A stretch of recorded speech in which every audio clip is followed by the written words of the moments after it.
Okay.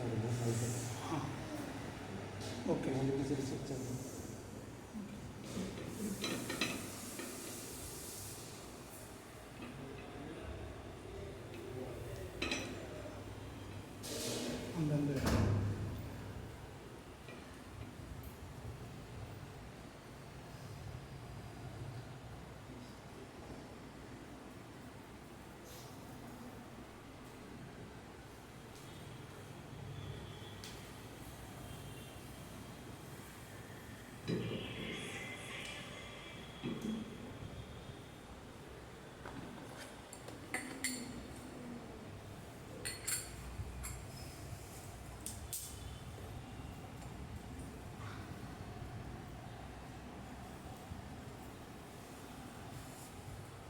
Hare Krishna.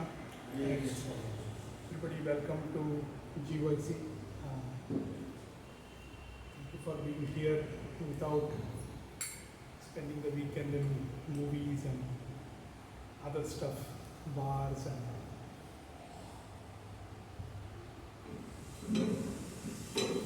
Is anybody here first time? Nobody. Okay. Everybody understand English? Anybody has? What language are we speaking here? Like English, Hindi, Malayalam? English, Hindi, Malayalam? Then? Tamil also is here. Tamil. Marathi.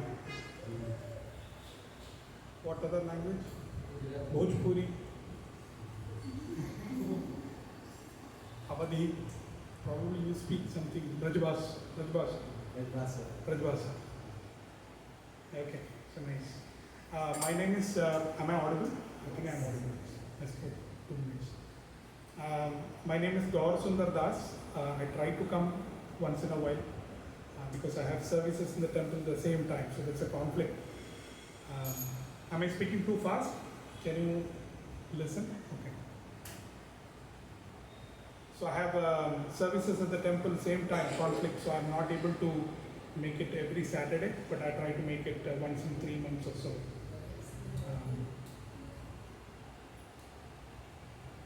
So we'll start with Jayarada Madhav, a small kirtan, and then I will not make it longer because we already had kirtan, so I'm not going to make it longer. And then we will go into the topic. So today's topic is 4 S's and 4 No's. That's the topic. What are those 4 S's and what are the 4 No's? We are going to discuss. Jaya Radha Madhava Jaya Radha Madhava Kunja Bihari Jaya Radha Madhava Jaya Gopi Jana Vallabha Girivaradhari Jaya Gopi Jana Vallabha Girivaradhari Yashodanandana Vrajajana Ranjana Yashodanandana Vrajajana Ranjana Yamuna Tira Vanachari Yamuna Tira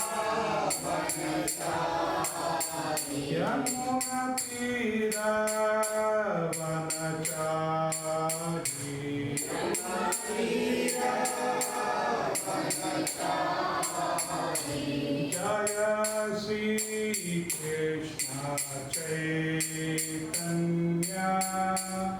Prabhu Nityananda Shri Advaita Gadadhar Srivasadi Gaur Bhaktavrinda Shri Krishna Chaitanya Prabhu Nityananda Shri Advaita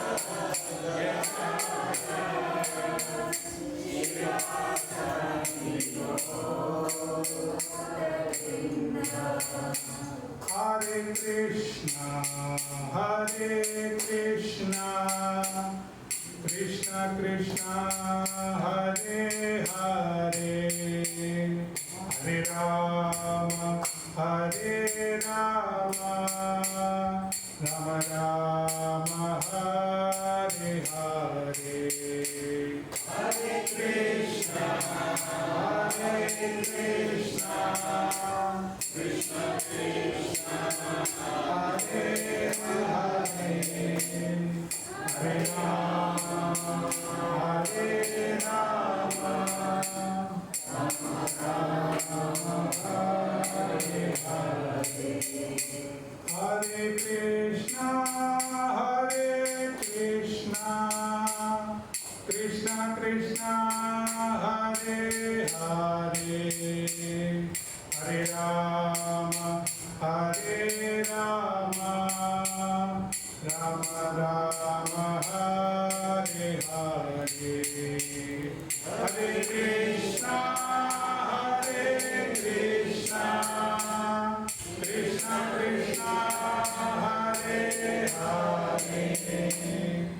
Hare Rama, Hare Rama, Rama Rama, Hare Hare.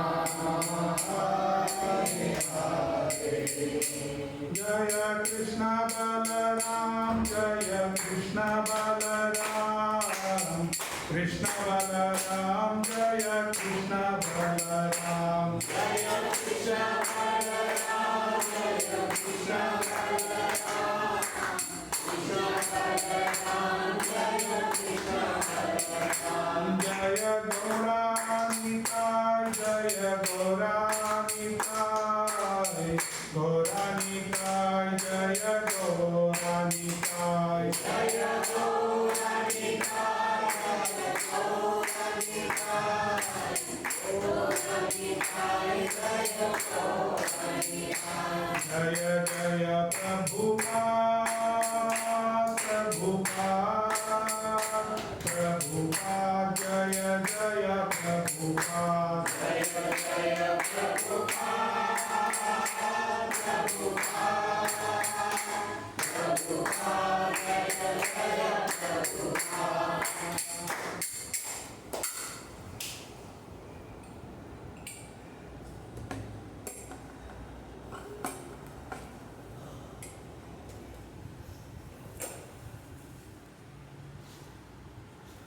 Om Namo Bhagavate Vasudevaya.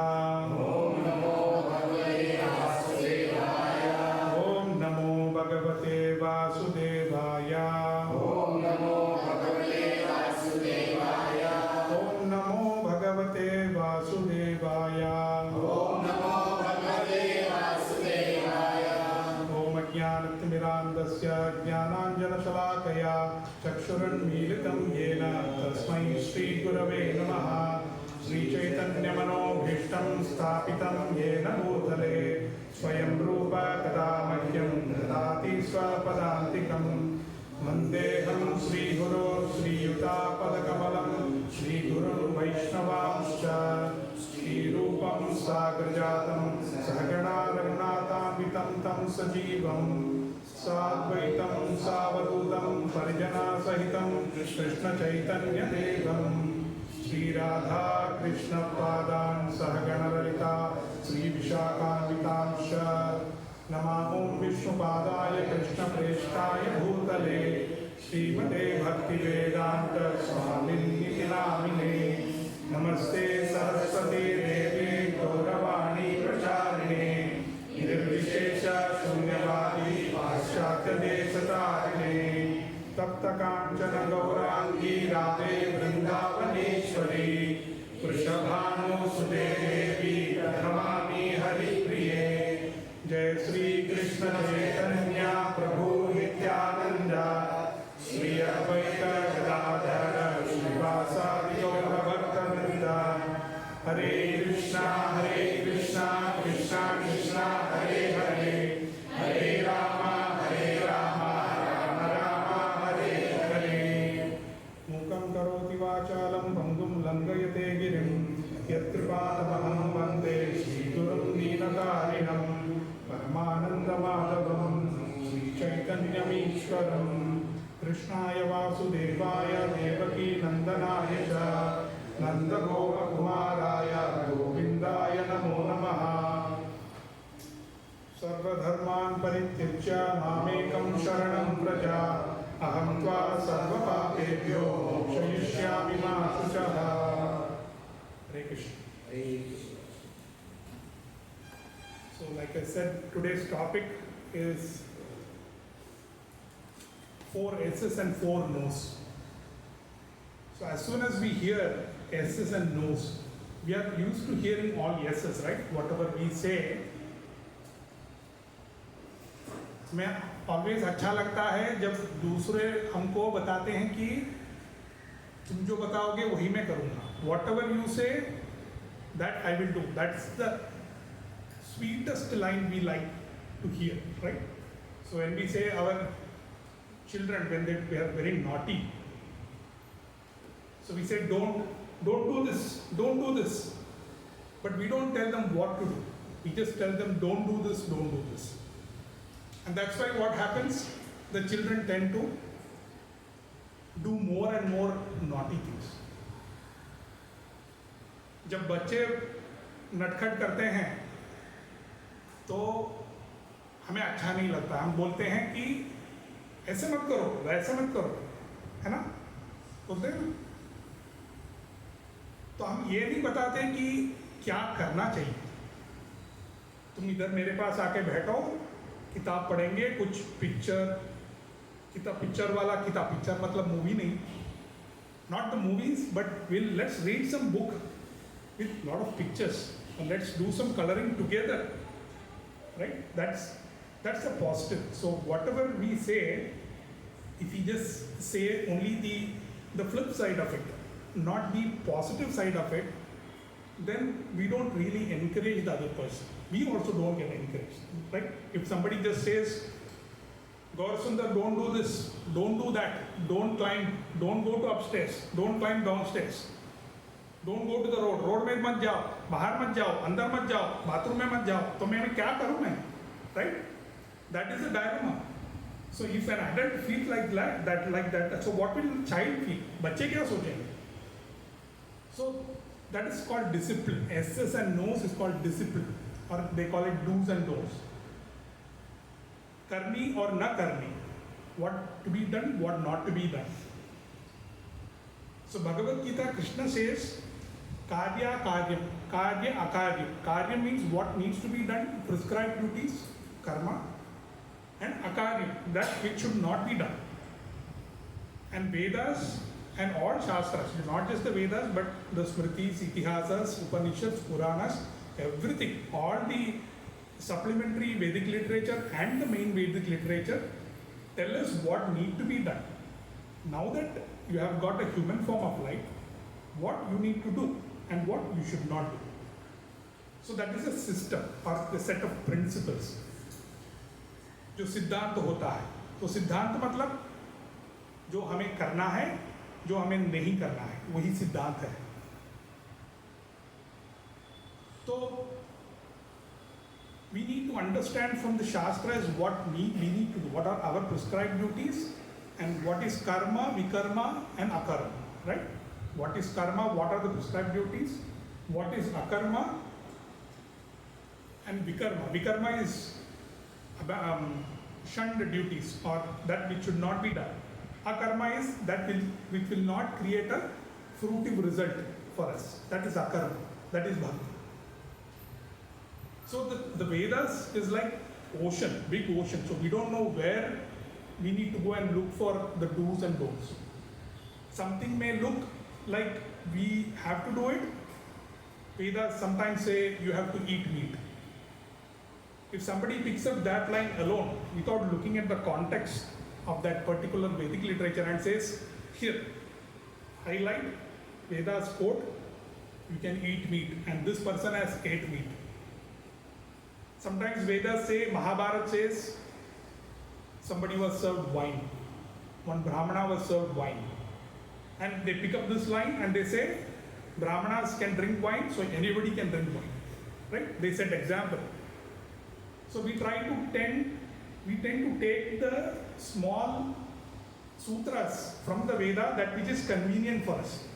And we say we are Vedavadis, or we follow Vedanta, or we follow Vedas, we follow Siddhanta because it is told in the Vedas to eat meat, it is told in the Vedas to drink wine or alcohol, it is told in the Vedas that you can have multiple wives, multiple husbands, or you don't need a marriage at all. There is a Gandharva Vivaha, you don't need a marriage, live in the relationship. Everything is there in the Vedas. If people just pick what they want along that thing without seeing the context, then we are actually misinterpreting the Vedas.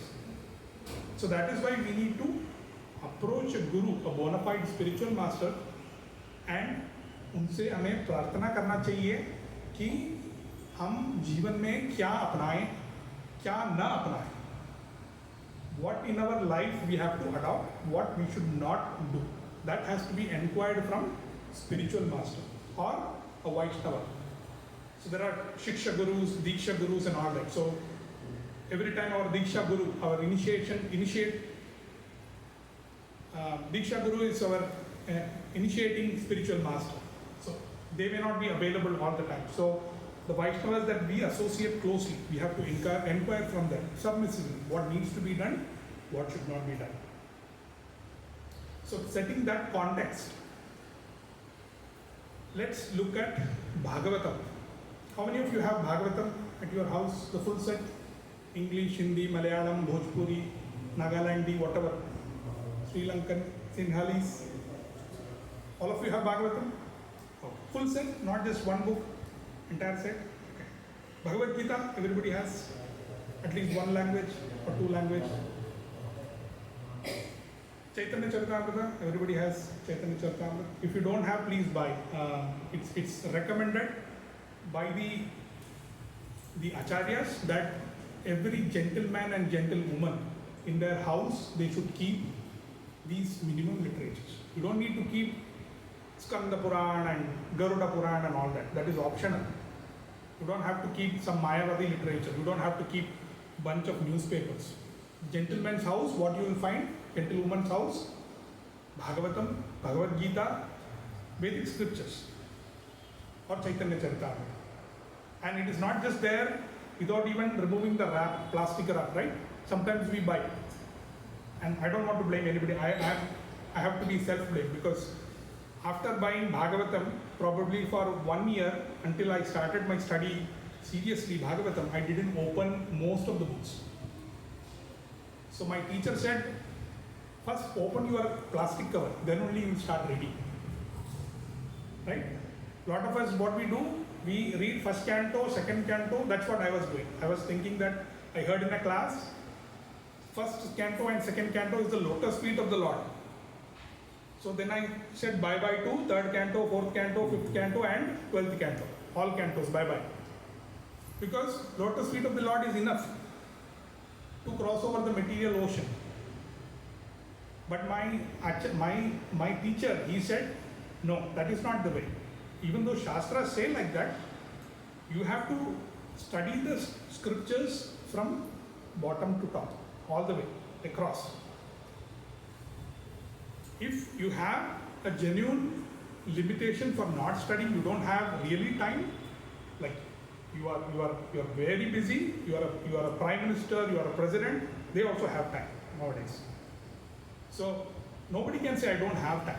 We have to read. So at least the first thing we have to do is remove the plastic cover. Open all the, how many of you have opened? I don't want to embarrass you. It's okay. You don't have to answer. So just make sure you have these books and they are not just there in the shelf. They are there for studying.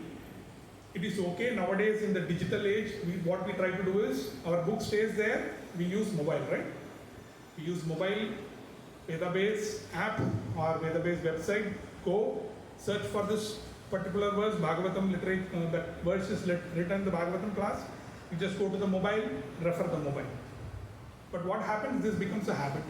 So tomorrow anything you want, you always look in the mobile. So when we look at the mobile, the distractions come. There is messages, there is notification, and we get easily distrayed from the actual topic.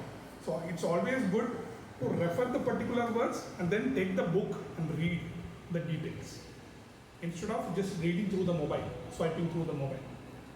So, having said that, the reason why I said is because we are entering into Gita Jayanti month, right? Book distribution marathon. So it's very important we try to slowly make the habit of holding books, not holding mobile, right?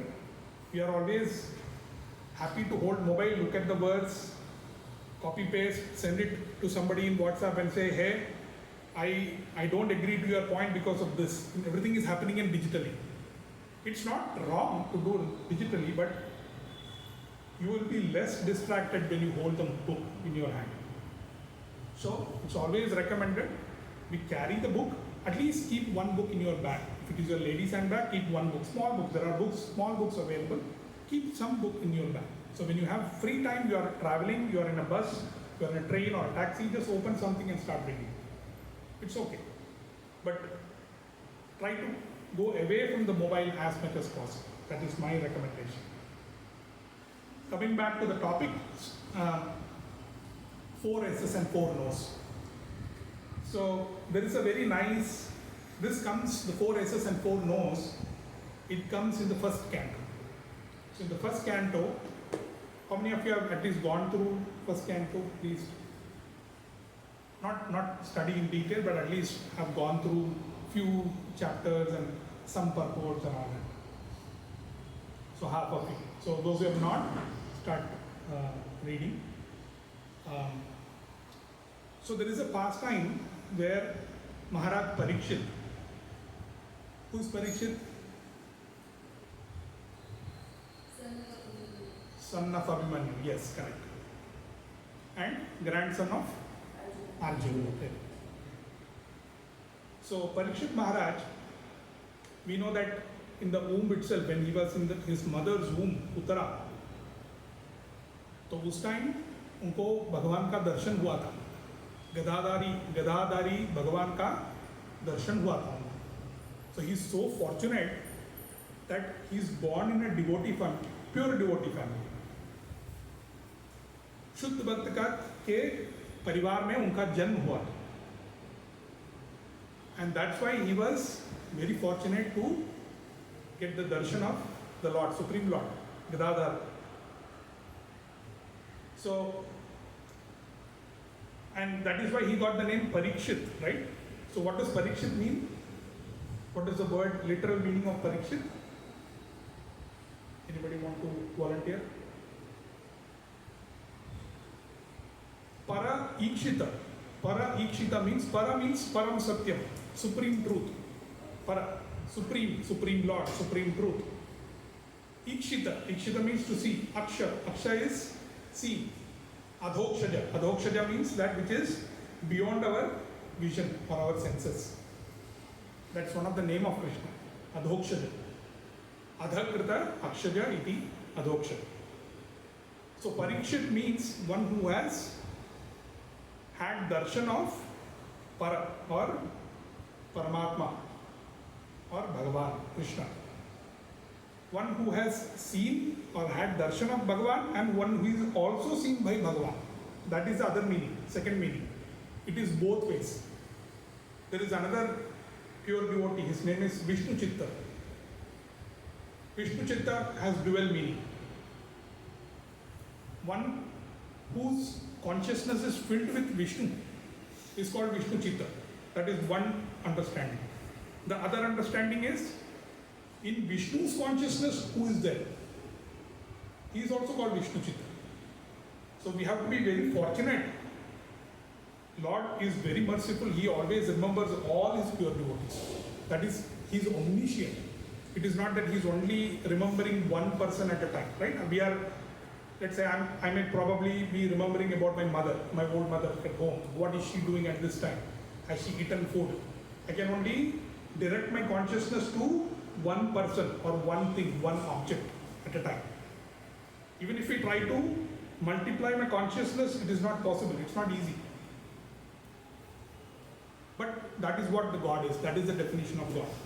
Vishnu Chitta, one who resides in Vishnu's consciousness. All the pure devotees stay in Vishnu's consciousness. So Parikshit Maharaj, so I am giving the context of the 4 S's and 4 No's. Parikshit Maharaj, he was declared the emperor of the world. Yudhishthira and the Panchapandavas, they left, they retired. They went to Himalayas. Right? Everybody knows a little bit of Mahabharata, whatever I am telling. Not B.R. Chopra Mahabharata, the other Mahabharata. Vyasadev's Mahabharata. Right? So the Pandavas retired. And Parikshit Maharaj is trained how to be a king, how to be an emperor. So Yudhishthira Maharaj trains Parikshit Maharaj to be the next emperor, and they leave. And Parikshit Maharaj rules the entire world. And one of the duties of the emperor or any king or any leader is supposed to go and Kshetra Vikshana. Kshetra Vikshana means your territory, whichever territory you belong to. So let's say somebody is a councillor of this particular ward. He is supposed to come both ways, incognito and visible, both. Visible means councillor is coming, lot of people are coming with him. They are coming to all the poor people's house. They are watching the water supply, the drainage, what is the living condition, the health condition of the people in their territory, ward. That is the duty of the councillor. Similarly, Parikshit Maharaj is the emperor of the whole world. So his expansion or his overseeing has to be done across the world. So as part of that, he starts moving towards Pakistan, right? Pakistan, Afghanistan, that way, northwest. And around the area of Pakistan and Afghanistan, today's Pakistan, Afghanistan, he sees that there is Kali Purusha, there is a black-bodied person. It's not that black body is an offensive term. Somebody who had a black body, that's all it means. I'm not degrading anybody. That's what written is in the Bhagavatam. There was a black-bodied person. And he was Kali Purusha. He was the personality of Kali. And as soon as Lord Krishna left the planet, disappeared from the planet, just like the sun sets in the west, right? It's about, the sun is setting now somewhere in the western side. So as soon as the Lord Krishna disappeared from the planet, Kali Yuga started. And the personified Kali was showing his power all across. He was trying to find places where Kali can occupy. What does that mean? All the bad things can be done. Wherever there are bad things happening, that is the place of Kali. So he was looking, where can I go? Can I go to GYC? Can I go to Technopark? Can I go to VSSC quarters, ISRO? And at that time, VSSC quarters, Technopark, Lulu Mall, everything was Pakka Satvik, no problem. There was no restaurants, even though there were restaurants, it was prasadam being offered. Nobody was eating non-sattvic food, like himsa food, only ahimsa food everybody was eating, prasadam only. And he didn't get a place, so he was going here and there, then he started going northwest, and at one place he saw that there was a bull and a cow. So who was bull? Dharma, religion personified. So there was bull and there was cow. And who is cow?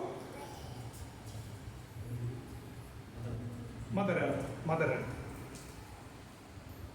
And this Kali Purusha, the personified Kali, he was trying to beat the bull. And he was beating all over the body and especially on the legs. The four legs of the bull. So dharma, religion, so we know the famous one line of dharmam tu sakshat bhagavat pranitam. That which is pleasing to Vasudeva or Krishna, that is dharma. Right? Not morality is not dharma. Sometimes Krishna doesn't want us to follow morality. We should not do on our own. We should not be mental speculators where we'll think, okay, I think now I should go and kill my neighbor because he's annoying me a lot. He's annoying me for last 10 days, so I should go and kill him, or I should go and shoot him. That's what they do in America. I lived there for 14 years, and every day, at least one shooting incident. People are scared to get out of the house, especially in remote places. They just come and shoot. And if you travel after 10 p.m. in certain areas, these convenience stores, there is no guarantee you are going to come out of that store alive. Probably you are going to be killed, especially if you are a person of color. If you are not white, there are people who want only white people in their country. They don't want other people. They don't want immigrants. Or there is clash between two warlords or drug dealers, and you happen to be in that same spot, you can be killed.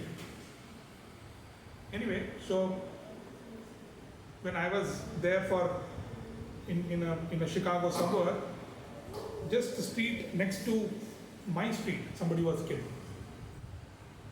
And another time, one devotee was killed. He was Radhanath Maharaj disciple. He was a PhD student, and he was killed probably 50 feet from the veranda of the temple.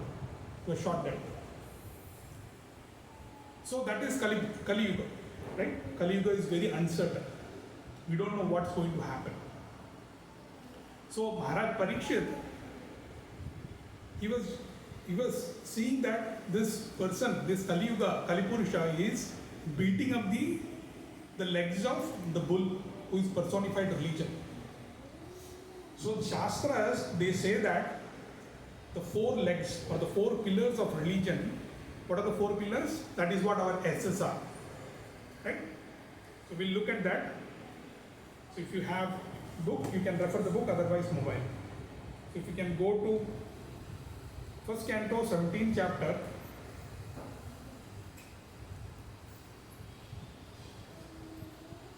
24th verse, 1:17-24. If you want to just pick up. If you don't know, that's fine. I'm anyway going to read out, so don't take the trouble. If it is easy, you can refer. So 1:17-24. 1:17-24, okay? So here the shloka says, these are the four S's. What are the four things that every person should do? Tapashaucham daya satyam iti padaha krite kritaha. I can't see. Adharmamscha trayo bhagna smaya sanga madaivatava. Am I reading right? I can't see. Madaistava. 1:17-24. Okay, 1:17-24. These are the four do's or four S's. So generally in our tradition, what we do is when the spiritual master gives initiation for a disciple, the request or the demand the guru makes to the disciple is you have to follow four regulative principles. चार नियम यम नियम पालन करना है. वो चार यम नियम क्या हैं? No gambling, no intoxication, no meat eating, no illicit sex. These are the four no's, right? Four no's. So we will see after this next shloka, not the immediate next, but few verses down the line, what is the shloka for that four things that which are the no's. No meat eating, no gambling, no intoxication, no illicit sex. Somebody wants to tell in Hindi? Somebody wants to volunteer Hindi, the same thing?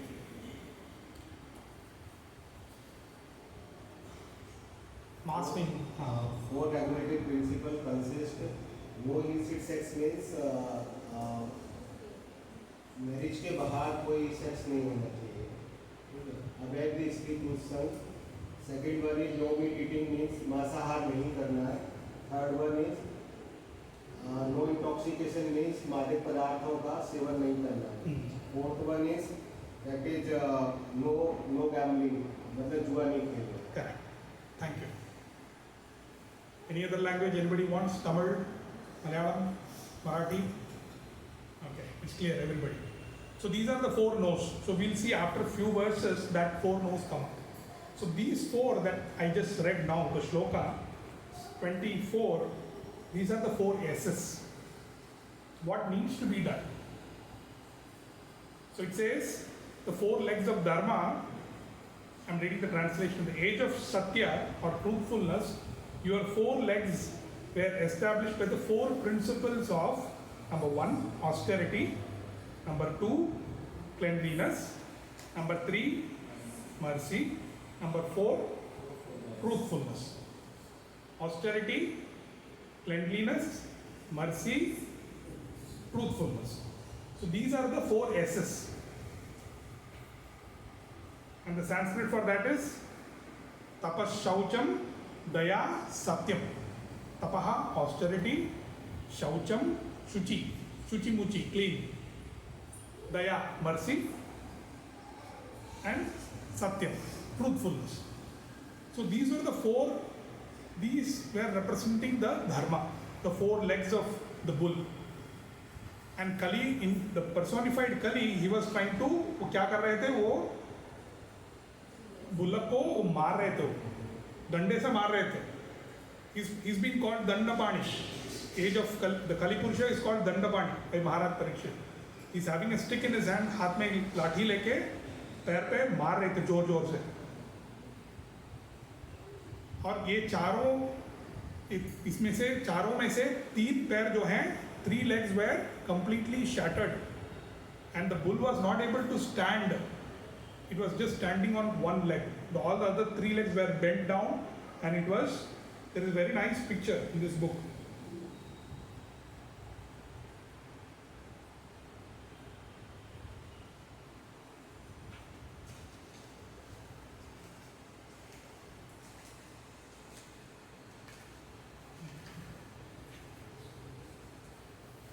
This is the picture.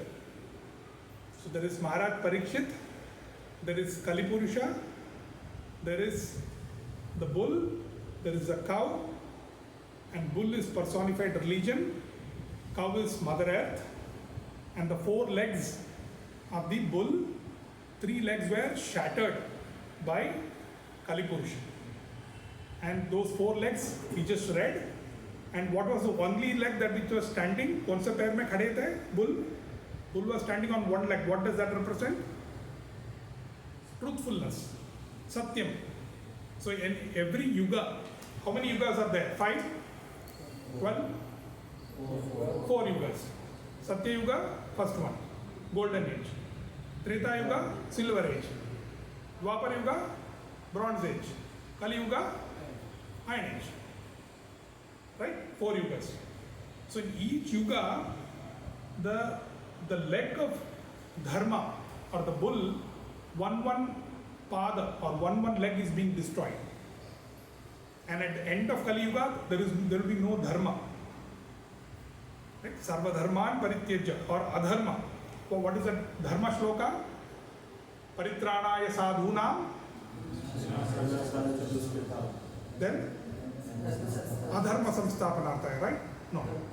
Dharma samsthapanarthaya. I was just checking. Am I sleeping or what? Dharma samsthapanarthaya sambhavami yuge yuge. So Krishna appears whenever there is a decline in religious principles. So 4 legs of dharma, 3 were shattered in Kali Yuga. In Satya Yuga, all 4 were standing. As the Satya Yuga was coming down, Treta Yuga started, 1 leg lost. And like that, eventually Kali Yuga, only truthfulness, only Satya is there.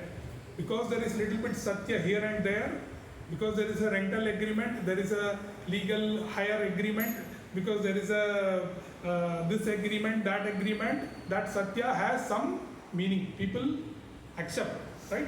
There is a judge convicting prisoner, saying that life sentence, death. It is just written in a paper, nobody has to follow. but still people follow. There is some amount of truth being there. Somebody gives an invoice or bill, we accept that as a truth, right? Nobody questions the invoice. We don't say, oh, no, this I don't believe. But as the Kali Yuga progresses, nobody will even believe these things. There will be no value for paper. In previous yugas, there was value for word of mouth. In Kali Yuga, there is no value for word of mouth. I can say something today, but tomorrow I can cheat you, right? Why all the family dispute happens? Because somebody said something in the beginning, but now they don't follow it. They said, when my parents die, the older brother says, oh yeah, I will give half of the wealth to you, my dear younger sister. You are very dear to me. Even though you are married, I'm going to give you half the wealth. Don't worry. And then years pass by, the parents die, and the brother, what he does, takes away all the wealth. Gives nothing to the sister. Or the vice versa, both ways. So that is Kali Yuga. That is the symptom of Kali. Cheating propensity. So, out of 4 legs of dharma, only truth is somehow wobbling. The leg is wobbling. It's not even standing still. It started to wobble. Wobble मतलब क्या है हिंदी में? हाँ? लड़खड़ाना. Yes, लड़खड़ाना. So it is wobbling. It's not even stable. And the other 3 legs are completely shattered by Kali Purusha. And this is the scene that Maharaj Parikshit is seeing. And he is the emperor of the world. And he has come to spy or see the different conditions of people in his territory, which is the whole world. He is the emperor of the whole world. And he is seeing that this is the situation. And immediately he takes his sword and starts chastising the Kali Purusha and say, why are you trying to harm this innocent creature, bull? Has it done any harm to you? And the cow, the mother earth representing cow, she's crying, she's weeping because her husband. So Prabhupada says, or the Acharya says, bull is the father of mankind and cow is the mother of mankind. Bull is father because it plows the field. खेत में बैल चराते हैं ना? हाँ, हल धोता है. हल जोतता है. Sorry, my Hindi is so.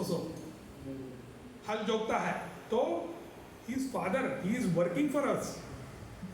Some feminists may come and say, oh, you are saying only man can work, female cannot work.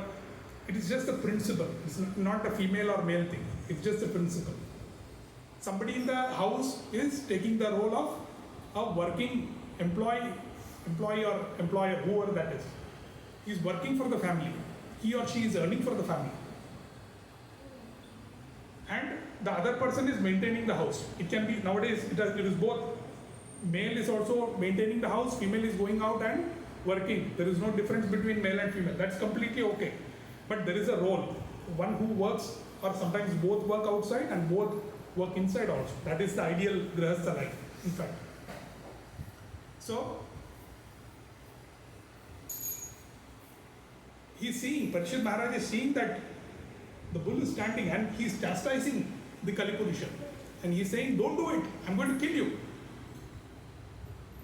And that time he says, these are the 4 legs or 4 S's of right from Satya Yuga, or that is the principle of life or human form of life. It doesn't matter Satya Yuga or Kali Yuga. Every Yuga, if we try to follow these 4 principles, what is that? Austerity, cleanliness, mercy, truthfulness. Very okay. Tapas, Shaucham, Daya, Satya. These are the 4. And the next shloka we will see, just go to the 38th shloka, Bhagavatam, same chapter, 1:17:38. It's okay, you don't have to. I'll just read out. It says, Dyutam panam striyah shuna Yatha adharmas chadurvidha. What is that 4 no's? So we looked at 4 S's, irrespective of what age it is, what time period we are living? Are we living in a golden age or iron age? Doesn't matter, but these are the 4 principles of humanity. And what are the things that we have to shun away is this shloka. Dyutam panam striyaha shunam. Suna, right? Suna. So Dyutam is gambling. Dyutam is gambling. Dyutam panam is drinking or intoxication. Striyaha, opposite sex. Striyaha doesn't mean only ladies, okay? It's the reference that is just given. It generally means opposite sex. So it's okay to, like Prabhu said, it's okay to have a sex life to procreate children within a married framework, marriage framework, but not outside of the marriage. So that is what Bhagavatam teaches, or Bhagavatam school teaches us. Somebody may say, I don't follow Bhagavatam. That's up to them. Then they have to face the consequences. We are not there to say no to somebody or don't do live-in relationship, don't do illicit sex. We cannot say all that because we are very weak in our own practices of bhakti. So we cannot preach and expect that they are going to change overnight. All we can do is we can follow and we can set right example for them. If we are proper, they look at us over a period of time, they try to follow us. That is what we have to set example, whether it's our children, whether it's our friend circle, whether it's our relative circle or office circle, whatever it is, if we just show by example to them whatever we want to preach, that is enough for them to grasp it. And they will automatically start to follow it, even in little bit. So that is Triya. And Suna. Suna is?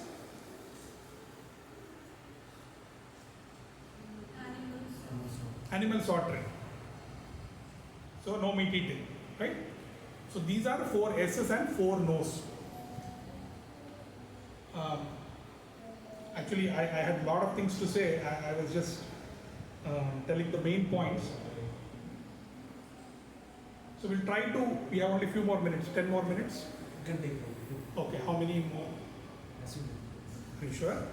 I don't want to take as I like, but yeah, I'll try to cover whatever logically where I can stop, I will stop there, okay? So I was just trying to give you a synopsis of what I'm going to speak. So I wanted to go in detail for these 4 and the other 4 and then give examples from the scripture, pastimes and all that. So now we try to match the following. Everybody still awake so far? Yes. सब जागे हैं? जागे हैं देर तक? अब सोने को दो? नहीं? नहीं. Okay. So we'll try to match following these things. These 4 and these 4. Who has been matched the following in the school times? Everybody. 1 word, fill in the blanks. 2 word. 2 mark question, 5 mark question, essay question, 20 mark question. Everybody knows? Everybody knows. Okay. So we'll do match the following. Simple, okay? No big thing. So the lack of something is going to cause the negative. The lack of positive is going to cause something negative. जो अच्छा है उसको न करने से बुरा होता है. Okay, we'll keep it there. Now we'll try to map whatever we said 4 S's and 4 No's. So what did we say first? Yes? Austerity. So everybody in principle has to follow austerity. What does that mean? Simple living, high thinking. Is that easy nowadays? It's very difficult even to follow 10 minutes simple living. Right? After 10 minutes, I feel like, oh, I need probably a good couch or maybe a recliner, please. I cannot, this cushion, already I've been given a cushion. I feel that after 10 minutes, I'm not used to this kind of low level 1 comfort. I'm used to level 10 comfort. Right? At home, you don't know what all things I have.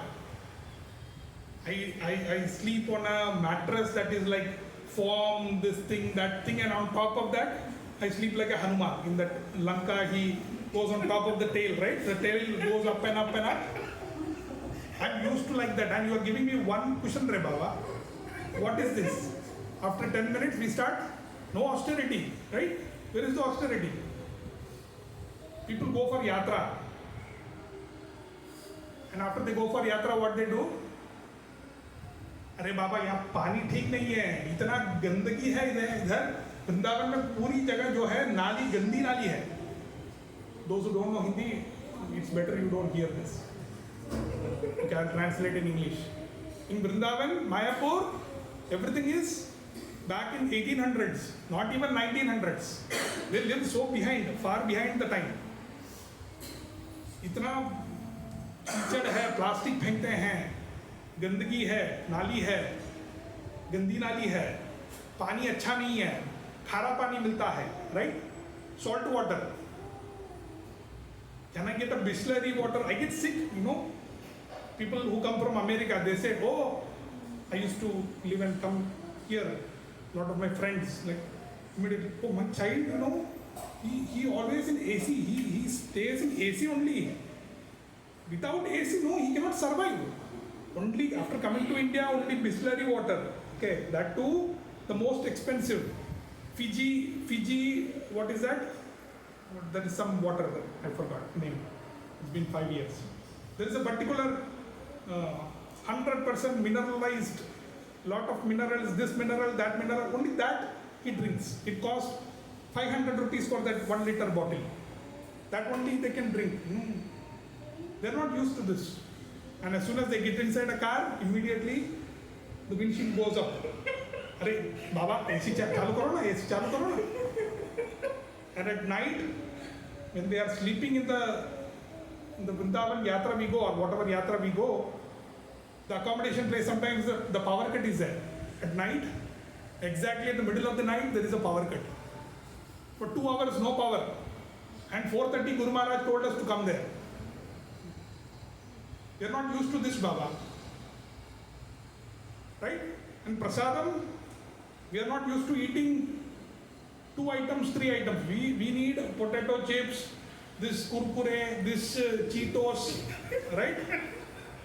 Sandesh, ice cream at the end with ice cream, triple delight, banana split, right? We are very austere people, na? We actually try to say austere, but it's very difficult. And people sometimes follow Bhishma Panchak, 5 days, no water, Ekadashi, Nirjal, but as soon as Dwadashi comes, they are running behind the kitchen. Where is kitchen? There was a devotee in Chicago, it's called Chicago, I don't want to take the name. Nice devotee, and he is a little old also. He was trying to do this Nirjal, Pandava Nirjal Ekadashi.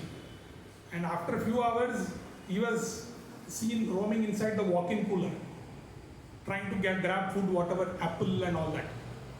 So we have to know our limits. There are prescribed do's and don'ts given to follow during fasting days. We have to understand practically what we can do. There are options available. We don't have to go really wild and say, okay, I'm going to try this. You know, Bhishma Panchak, 5 days, no water, not even saliva. I'm going to finish Bhishma Panchak. That's very, very austere. It's very difficult. So austerity is only for chosen people, or we have to scale up eventually to get to austerity. We have to practice level 1 and then level 10 and then level 100. We cannot just look at somebody and say they may be following Bhishma Panchak for probably 10 years in their 50 years of bhakti life. We cannot just jump onto that like a monkey and try to grab it. We are going to fall down, head down, nose down, and bleed ourselves. So it is good to gradually go up and try to maintain what we have. So that is austerity. And then what is the second one? So lack of austerity, what happens? What is the match the following? Coming back to our original essay question before section. So one who doesn't have austerity, what happens? What is the other corresponding?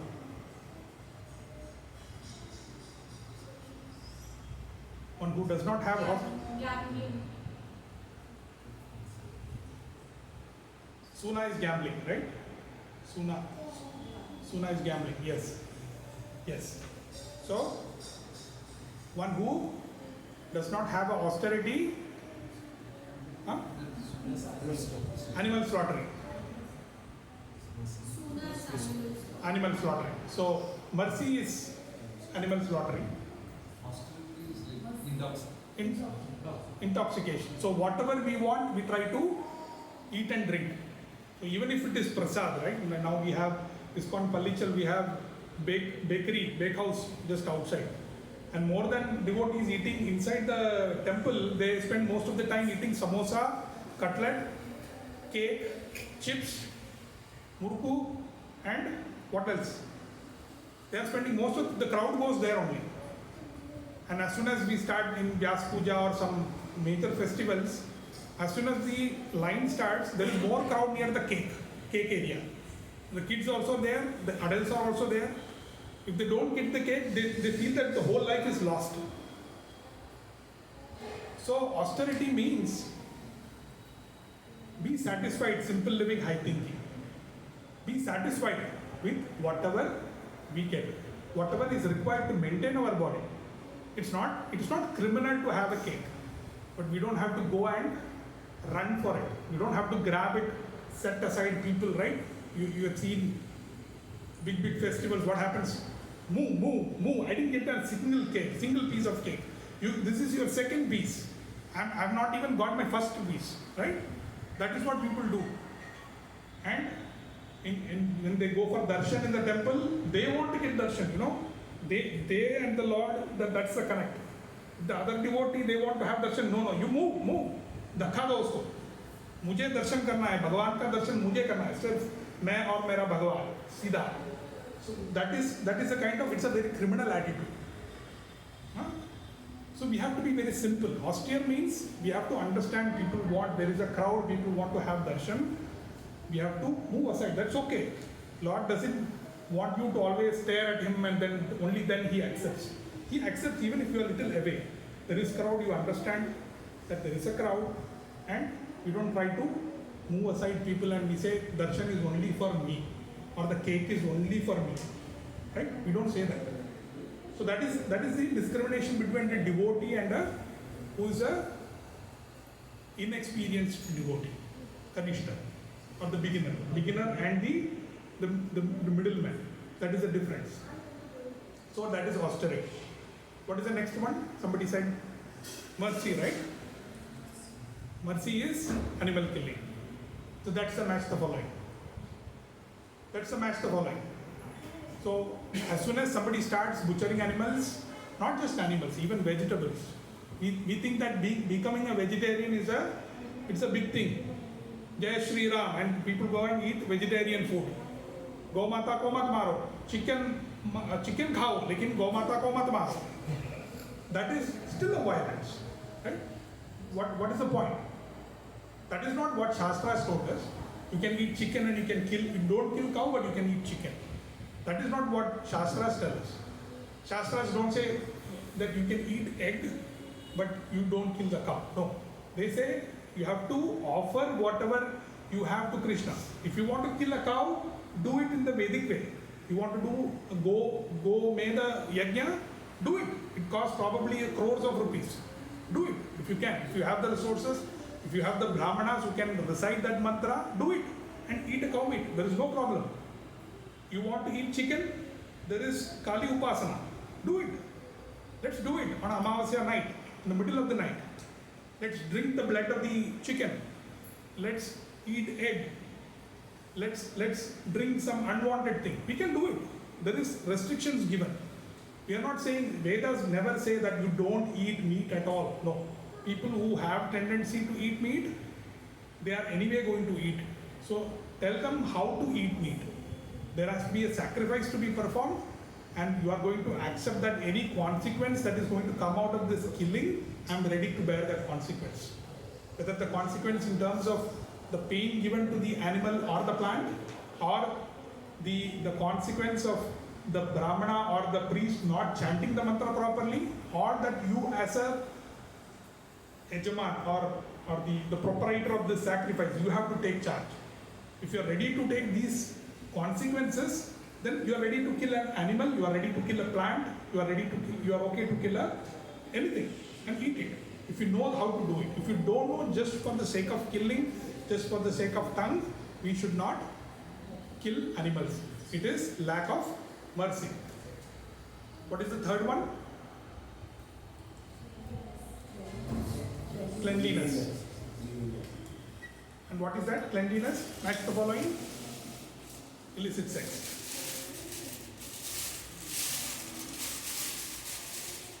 So people who want to enjoy their senses. Illicit sex doesn't necessarily mean grossly having a physical relationship. It can even mean that somebody is trying to look at an advertisement board and somebody is half naked, whether it's a man or a woman. Whoever is half naked, we are trying to enjoy it, or we are passing a comment. Or somebody is dressed half naked, real, in front of us. And we feel offended and we try to start commenting on that. Right? Even sometimes we start, internally we start like, oh, I like this, even though the scriptures say, even though I am a devotee, but inside I have a subtle feeling of enjoyment inside. I like somebody is dressing very short. But I want to just act as if I'm a pure devotee, I'm not looking. Inside the heart, it's all full of bad things. Whether it's a man or a woman, it doesn't matter. Nowadays, the men, they try to go below the hip, na? You can see everything from there, all the way to Patal. Atala, Vitala, Sutala, Talatala, Rasatala, Patal. As soon as they sit down, you can see everything from inside, all the way to the ground. Right? The insect that is walking on the floor. Right? So it applies to both genders. So that is illicit sex. So one who cannot follow cleanliness. So somebody may say, what is relationship between cleanliness and illicit sex? Right? Of course, there is a relationship, because once the desires are very strong, whatever desire, whether it's a sexual desire or a desire to enjoy an object, something, anything. Lust can be not just towards the opposite sex. It can be towards a matter. It can be towards a mobile phone. It can be towards having a latest iPhone 16 Pro or GoPro 16. That is also lust. So the desire or thirst, Trishna, the Sanskrit word is Trishna. So if you have unsatisfied desires to obtain an object or obtain a person, that is called lust. That is illicit. That which is not required to perform a devotional service is an object of lust. It doesn't mean only male or female. It can be anything. So once we have that desire, strong desire, what we do, we are, especially the physical relationship, people don't care about cleanliness. Wherever they are inside a vehicle, they are with a group of people, they don't mind. Especially in Western countries, there is no discrimination. People just go. They don't think that, oh, we have to be in a certain place. No, wherever they want. It can be a gas station, it can be a truck, it can be any place. So it's very unclean. People are very unclean. Right? So it is recommended that somebody who has a physical relationship, they are supposed to do it in a prescribed day of the lunar calendar month, so and so days. That is called prescribed duties. It is not that any time I feel, whether day or whether night, whatever day it is, whatever time of the month it is, we are ready and go. We want to go and do it. It's not like that. There are prescribed days in the lunar month where it is allowed only with the wedded wife, not with just anybody. And anything that is outside of that is called unclean, ashuchi or muchi. So that is called illicit sex and cleanliness. Anything that we do outside of this boundary, which is drawn to us by the Shastras, is unclean. Immediately we get bathed in the river of sin, or Papa, Papa Abhishek.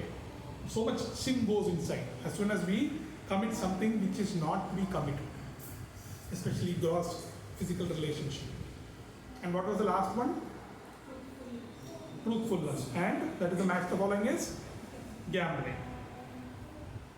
So what happens? Gambling, cheating, right? People have played cards when they were young, right? We play cards, 4 of us, 5 of us.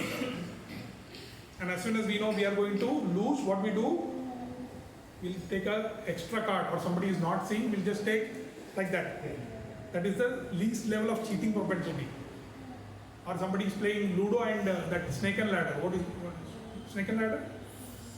What we do, the coin, if we count and just, I used to do with my grandmother, like we'll put the dice, it will be 6, I will count 6, it will be right at the top of the snake. And I have to go down all the way to number 2 from 99. And what I do when the grandmother is not looking, I just put it one before. 97 I put, 98 I put. It's called cheating propensity. That is the smallest cheating, but it starts from there. And then what we do in the school, if I don't have a rubber, and if I see there is a rubber inside my friend's camelin box, open it, and he is not seeing, take it, rub it. Sometimes don't even put it back. Just take it, put it in your pocket. That is the next level of cheating propensity. And then as we grow adults, what we do? Cheating propensity is in the examination. Everybody must have committed. Bit, what do you call the bit? Small paper. Nowadays they call it technical open book exam. We used to do open book exam long back. It was like open paper exam. All papers were there. Right? Small bits we write answers. All the major questions we don't want to remember. We don't want to forget answering. We write it in small and we cheat in the exam. We all have done it. Most of us, at least I have done it. So that is a cheating problem, next level. And then we become adults, what we do? We cheat on our spouse. At least we take somebody else's PowerPoint and project it. Oh yeah. Proprietary content, right? Nowadays YouTube, big proprietary things are there. YouTube removes your video if you try to put somebody else's content. So that is also cheating. And then what we do, at work what we do, somebody else works very hard, he does the coding the whole night, he stays and do the coding or whatever work he is doing, we try to borrow that work and show that this is something I have done. And in my appraisal we say, it's a teamwork. I've done that in my project, college project. My friend was a brilliant guy and we did project in VSSC I think. So he was good in writing equation and fluid mechanics. I was studying mechanical engineering. So fluid mechanics, a lot of equations, this, that. And then he did whole thing. And me and my other friend, we were 3 people. We took just credit of what he did. I don't know even a single thing out of it. And we were supposed to give Viva presentation and what do you call it? Viva is a question answer and then you have to do a presentation at the end of the project work. And you have to show this is what we have done in the project. And everything was done by my friend. And I took the credit. And some shopkeeper guy, he did the whole printing, making it nice. And I'm just being around him and I took all the credit. That's called cheating propensity. Somebody may say, oh, I've never cheated. Right from our childhood, we are trying to cheat in small levels. And it goes all the way. There is husband and wife relationship, there is cheating. Either the wife cheats, the husband cheats, the kids cheat sometimes, the parents cheat sometimes. Cheating happens. Anybody have not experienced cheating so far? From family, from friends, everybody must have at least some level of cheating, right? And money also. The property comes and somebody promises, oh, my brother said, I don't have a brother, okay, I'm not talking about myself, but my brother said he will give 30% of the wealth. I know a family, a big family, there were 9 kids, their property was worth probably like 37 crores or something. And the 9 kids, their boys and girls mixed. And the last, the child, he didn't get the share, property share. Out of that, he was supposed to get probably 3 crores. And he doesn't have a job, he doesn't have a means to live. And and they are really suffering. So their older brother said, once we settle these papers, I will definitely give you 3.5 crores. And at the end, he cheated. Own brother, he cheated. No money. And he is suffering now. Right? We cheat in different levels. We cheat our spiritual master. What we say, no meat eating, I take a vow for the entire life. Na? What we say? At the time of initiation, we say, for the entire lifetime, I will not eat meat, I will not have illicit relation, I will not do gambling, and I will not drink intoxicant. And we are so much accustomed with our habits that probably after a month, we start going back to square one. Maybe in a weaker position, but we start going back to square one. And then we have to make sure that we don't fall down from that level again. We have to go up. And we need to grab hold of our teacher or Shiksha Guru or Diksha Guru. Be open to them. Ask them questions. Hey, I'm struggling. I'm really struggling. I had this habit of drinking. I had this habit of smoking weeds. But I've taken a vow. I could somehow hold it for 1 month. After that, I cannot. I cannot hold. I need to go back to my weeds. I need to go back and smoke my ganja. Without that, I cannot. I need to have my pan parar, betel nut, or my Coca-Cola. You don't have to go extreme. You can be even Coca-Cola and samosa also, right? As soon as the samosa, what do you call it, papadi chaat, pani puri comes, immediately the nose goes flying, detaches from here, goes flying all the way into that chaatwala's bandar inside. Starts roaming around like a Pret Atma, right?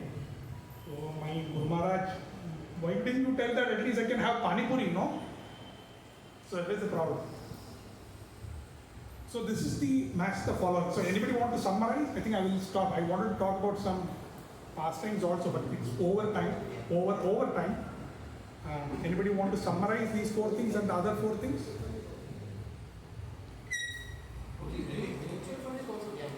Yes. Yes. You want me to go detail? I was just skimming through the topic. I'm just asking. Yeah, mutual fund, lottery, and then anything that creates, the principle is gambling means anything that creates anxiety within you. So the gambling can also mean that, let's say, I want to venture into something, into a business. Okay? And I don't know whether I can sustain my family. People jump into business. Nowadays it's startup age, startup, everybody is startup. Startup shuru karo. If you are an employee, people hate you. Start something, at least 1 lakh or 10 lakh, something, start with something. That's the attitude of people, startup. No, if you have a central government job, state government job, it's okay. But IT and all, after a certain age, people start something. No? You cannot just work under somebody. Grow up, that's what people say. So anything that creates anxiety. So unless we have a certain amount of savings to run for a year and then do the startup experiment, make sure it's not this or that. If the principle is, as long as you are not anxious, as long as we are not in anxiety, we can do anything. As long as I'm not in anxiety to send my child outside of my hometown or my place, outside of my house, and let them stay somewhere in Ahmedabad or Delhi and work there or study there, if I'm not too much anxiety driven, then I'm fine. Otherwise, that is also gambling. I'm gambling with my kid. I don't know. People, there are scams running nowadays. People say that you come to this place and we will give you some packet. In the airport, you will pick up this packet. There are a lot of cases. And you can fly to Egypt, roam around there, and somebody else will give you some packet, or they will sometimes even don't say anything. No, not even packet. They say, I'm going to give you a free tour. Travel from here to Mumbai, Mumbai to Cairo, Cairo to China, China to Norway, and then Norway to all the way back to Delhi and then Trivandrum. It's a free trip. It costs 10 lakhs. Do you want to go? And people just go sometimes. And then they notice that under their luggage, they are putting all this intoxicants, MMDA, weeds, illicit materials like the gold, smuggling gold and all that. The luggage is full of that. They give the luggage, you carry the luggage, you just go on tour. You don't know anything. You are totally screened. And what happens at the end? Somebody catches, immigration, deportation, somebody catches, we are in anxiety. We don't know what the life is going to be. Just because somebody is offering a free trip, that doesn't mean that's going to be the ethical trip. So that can also cause anxiety. Anxiety doesn't mean, intoxication, what was the gambling. So gambling doesn't mean real, not just the real gambling that we have. Anything that makes you very anxious, that's going to cause your mind unstableness.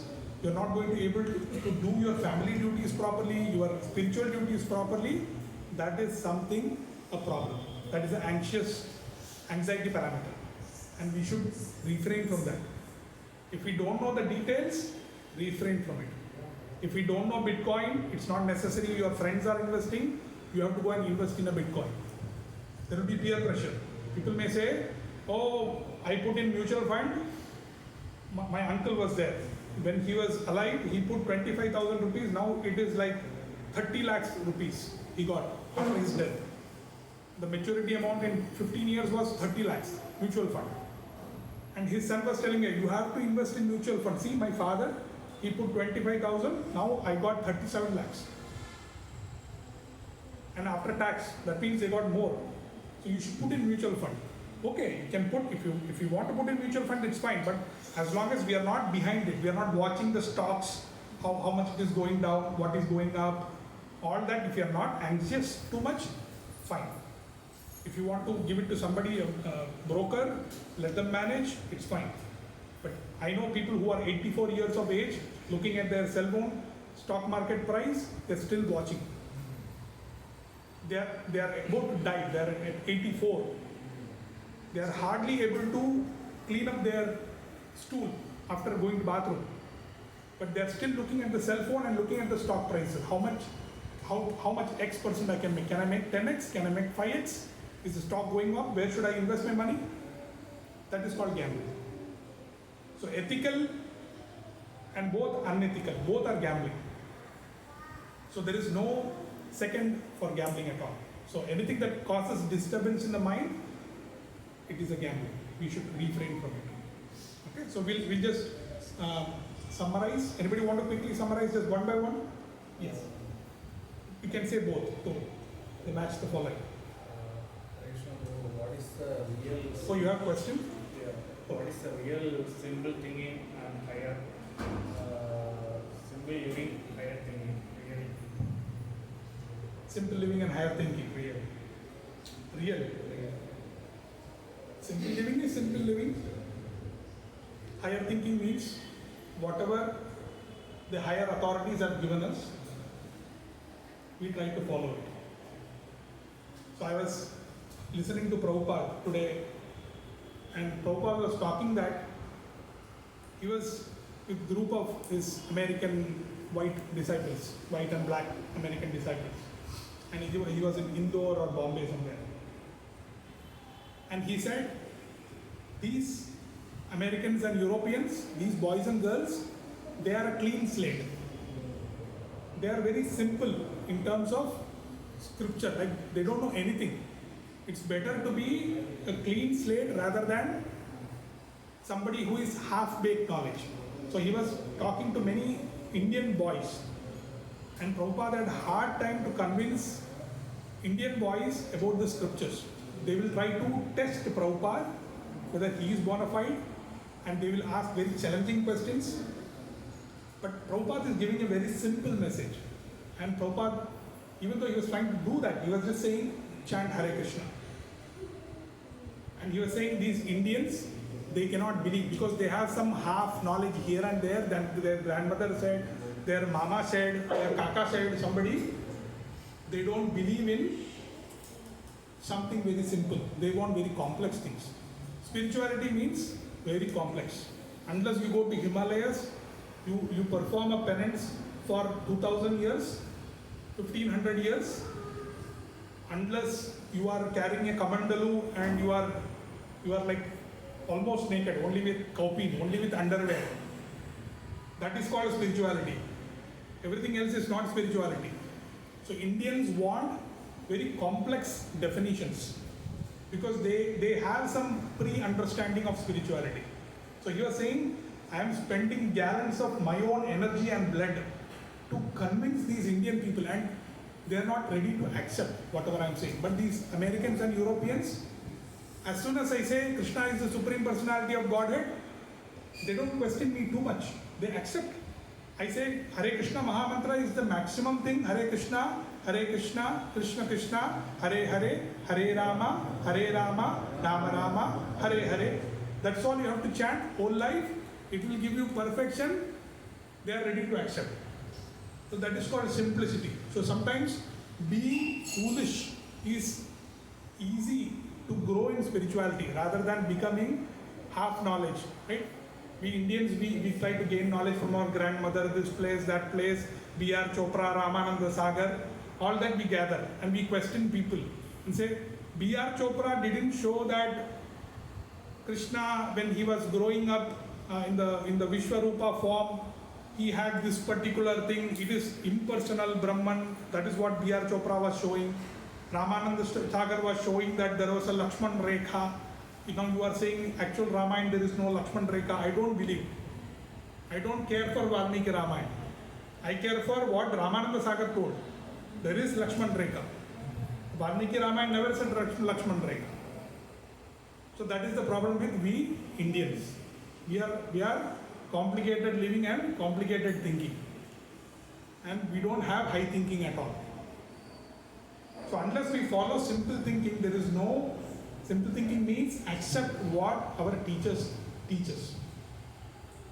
And you do a verification after that. It's not that you have to challenge from the word go. We can get the answer and we can go and look at the scriptures, or we can ask other people, validate that answer. And if we are not satisfied with that answer, we can again ask our spiritual master in a submissive way. Tadvidhi pranipatena pariprashnena sevaya upadekshanti te jnanam jnanina tattvadarshina. Ask spiritual master or teacher humbly. Make a request humbly. Don't challenge. So Prabhupada was making a point that these Americans and Europeans, because they don't have a background, उनका कोई background नहीं है spirituality में, इसलिए वो लोग बहुत खुले हैं. They're ready to accept whatever I say, but I have to spend hours and hours just to convince a Indian bodied person. That is the difficulty. They are not following simple living and high thinking. So it is not blindly following, it is not a superstitious, but we are trying to get the answer and then validate it. Or if you are still not convinced, we try to hear again and again, and the process given is chanting. We have to chant every day. So as the chanting happens, the Cheto Darpana Marjana, the heart gets cleansed and things started getting revealed. So when we say revealed, it may sound superstitious, but it is a fact. That is why we are still following after probably 25 years. Some people here have been following Krishna consciousness for 25 years, probably more than that, or even all ranges of people who are following from 1 year all the way to 25 years. But what is making them go all the time? That is because they are getting validated the answer. Whatever the small answer, Prabhupada's answer never goes different for basic questions. The answer is the same. And we try to see the answer being validated every time in our life. That is called simple living and high thinking. High thinking means whatever Shastras say, Shastras are on a high pedestal. It's not that I have a big brain and I am understanding, I am a big guy. It's not like that. High thinking is not our brain. High thinking is the brain of Acharyas. That is something we accept. And because that is high, we become automatically high. So if we touch a fire, we get burned. The fire has the property of burning people or burning things. So if we touch fire, we get burnt. Similarly, we try to be in contact with Acharyas, we get that high thinking automatically. We are not intelligent. We are normal people. We are just trying to follow what is the instruction given by the teacher. That's it. Any other question? Any? Okay, so I'll just summarize. It's easy for me to look at the Sanskrit and then. So the four S's: tapas, shaucham, daya, satyam. Tapaha, shaucham, daya, satyam. You want to repeat with me? It becomes easy to understand. Tapaha, shaucham, daya, satyam. Tapas, shaucham, daya, satyam. Okay, so tapaha is austerity, shaucham is cleanliness, daya is mercy, and satyam is truthfulness. And what is the opposite of that? 25. Dyutam panam striyaha sunam. Dyutam panam striyaha sunam. Dyutam panam striyaha sunam. Dyutam is gambling. Panam is drinking, intoxication. Then striyaha, opposite sex, illicit sex. Sunam is animal slaughter. Okay? So if you can take this as a takeaway from the class, these four S's, four no's, that will be the message for you. Okay? Thank you. Vancha kalpatarubhyasya kripa sindhubhyeva patitanam pavanebhyo vaishnavebhyo namo namaha.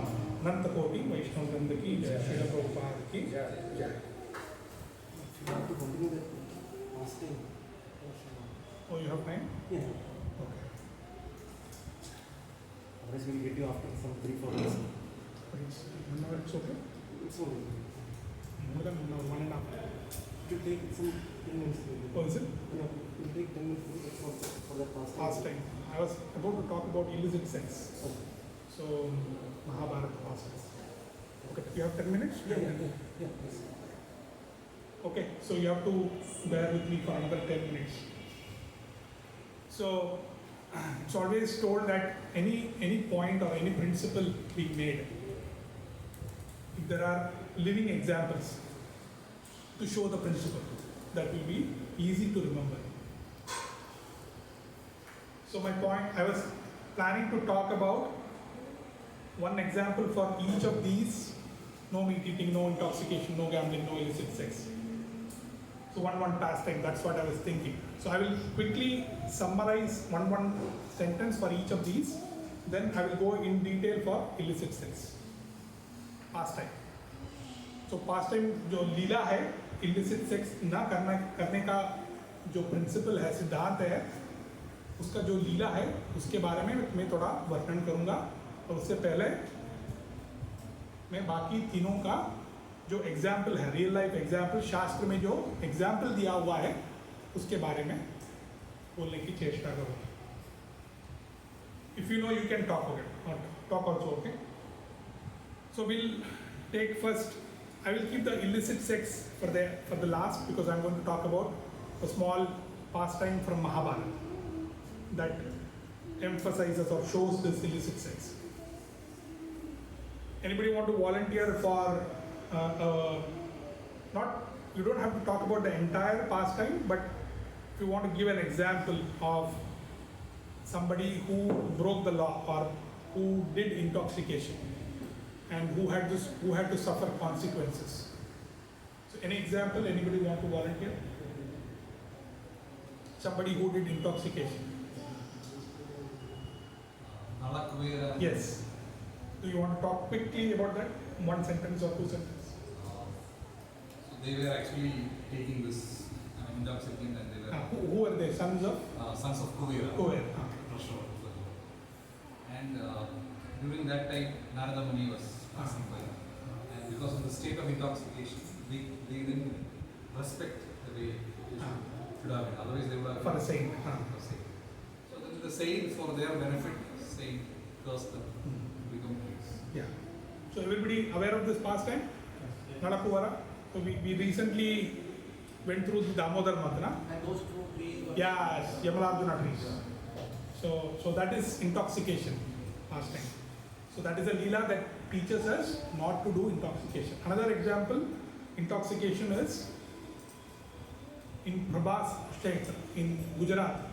the entire Yadu dynasty is being destroyed. There is a curse. Because of a curse, I don't want to go into detail, but I just want to finish this. I want to go into the illicit sex pastime. So the entire Yadu dynasty is being destroyed. So whose dynasty is Yadu dynasty? Krishna's dynasty. So entire sons and grandsons and the relatives of Krishna and all the people in Dwarka, they were fighting with each other because of intoxication. Right? So that is a bad, that is a pastime that says you should not do intoxication. There are several pastimes. I'm just telling one or two. We'll go to the other two before coming to the fourth one. No meat eating. Any pastime that comes to your mind? No meat eating. You don't have to be exactly to that point, but you can be in and around that area. No meat eating area.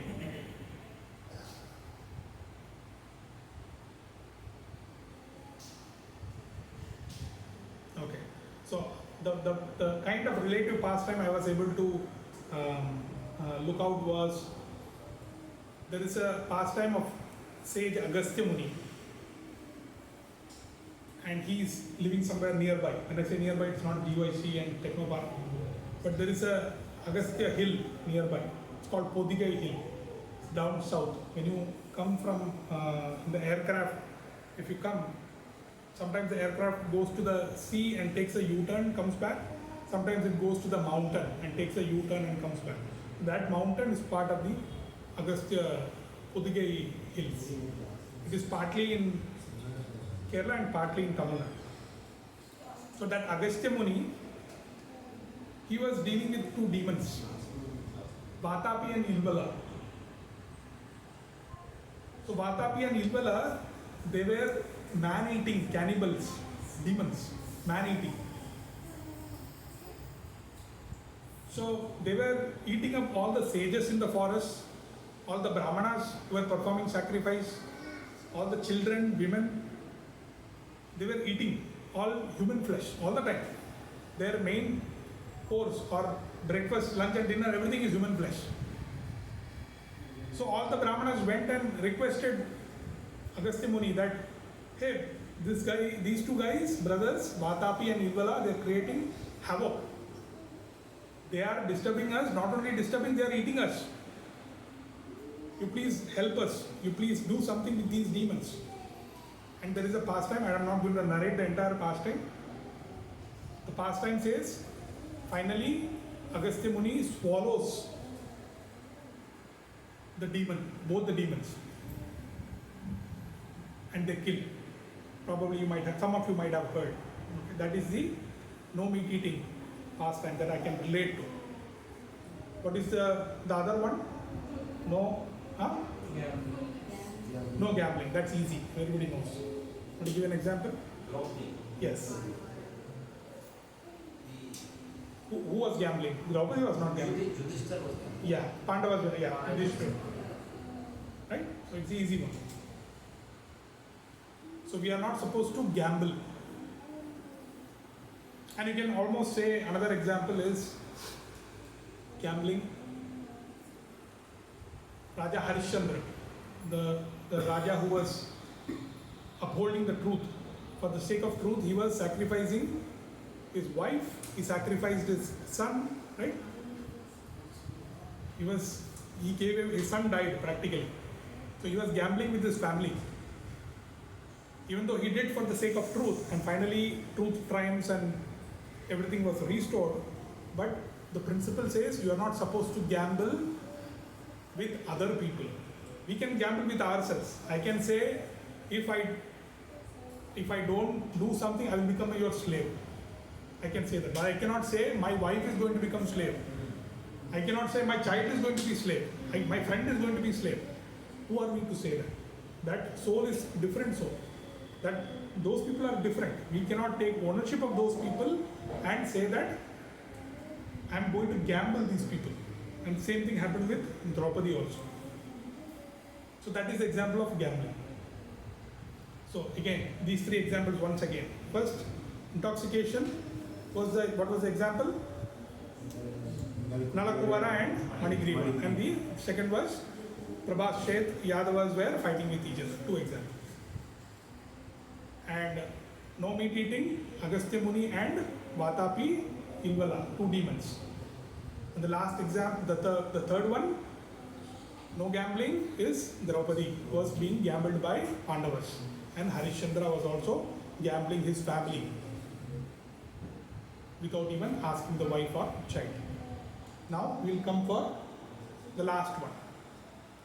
And I think I will not have time to narrate in a very lively way, but because of time I will shorten it. So illicit sex. Any example anybody want to say illicit sex? There are umpteen examples. Huh? Ajamla, yes. So you know, I've heard about Ajamla in Bhagavatam. Some of you heard Ajamal. So Ajamal he was born in a Brahmana family. His father trained him how to become a Brahman. It's not enough to be born in a Kshatriya family or born in a Brahmana family. Those who follow Brahmanical principles, those who follow Kshatriya principles, they are called Kshatriyas or Brahmanas. Those who just act because they are born in a certain family, that is, being born in a certain family doesn't give us any privilege to say that we are a Brahmana or Kshatriya or Shudra.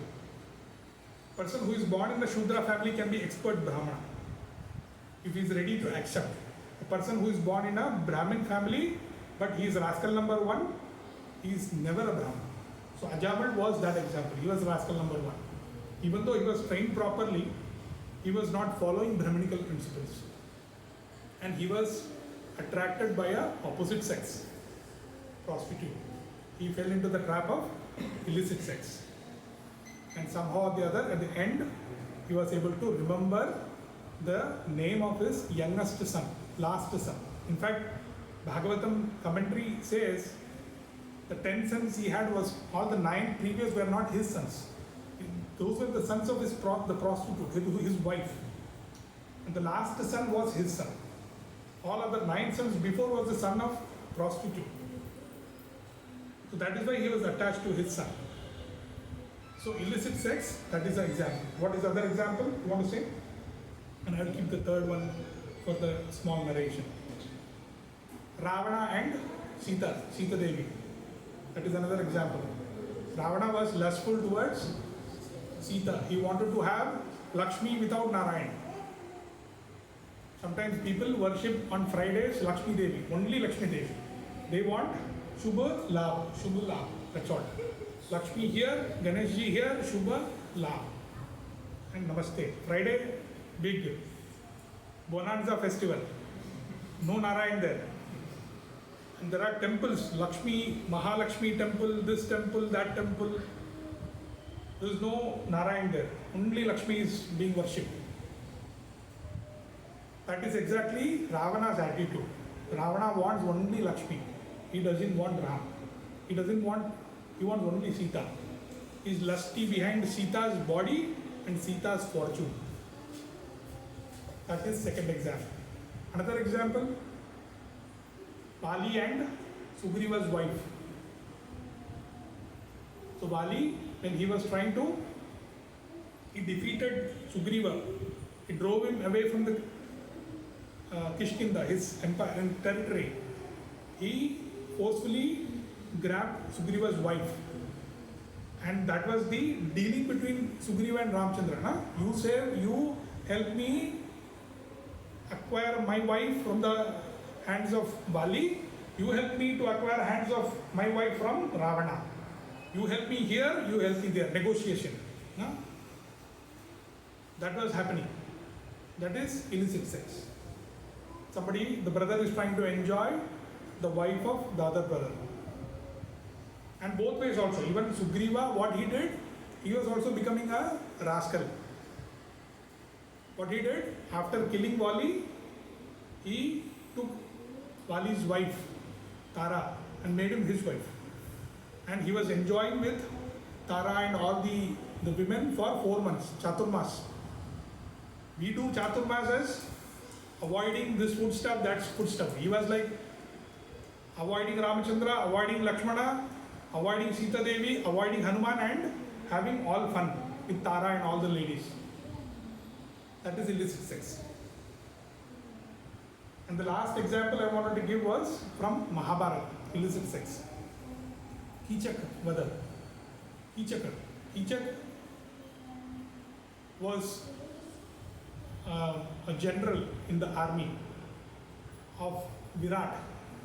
People have heard Virat Parva. Virat. There are a lot of 12 Parvas in Mahabharata. Parva is basically the whole Mahabharata being categorized into chapters, or big chapters, mega chapters, and there are small chapters. So Virat Parva is coming just before the Kurukshetra battle, before the negotiation and all that, when they go in exile. The last 1 year of exile. People know, we know, right? All of us know. Pandavas, they lose the dice game, that Ludo. They play and he loses the game.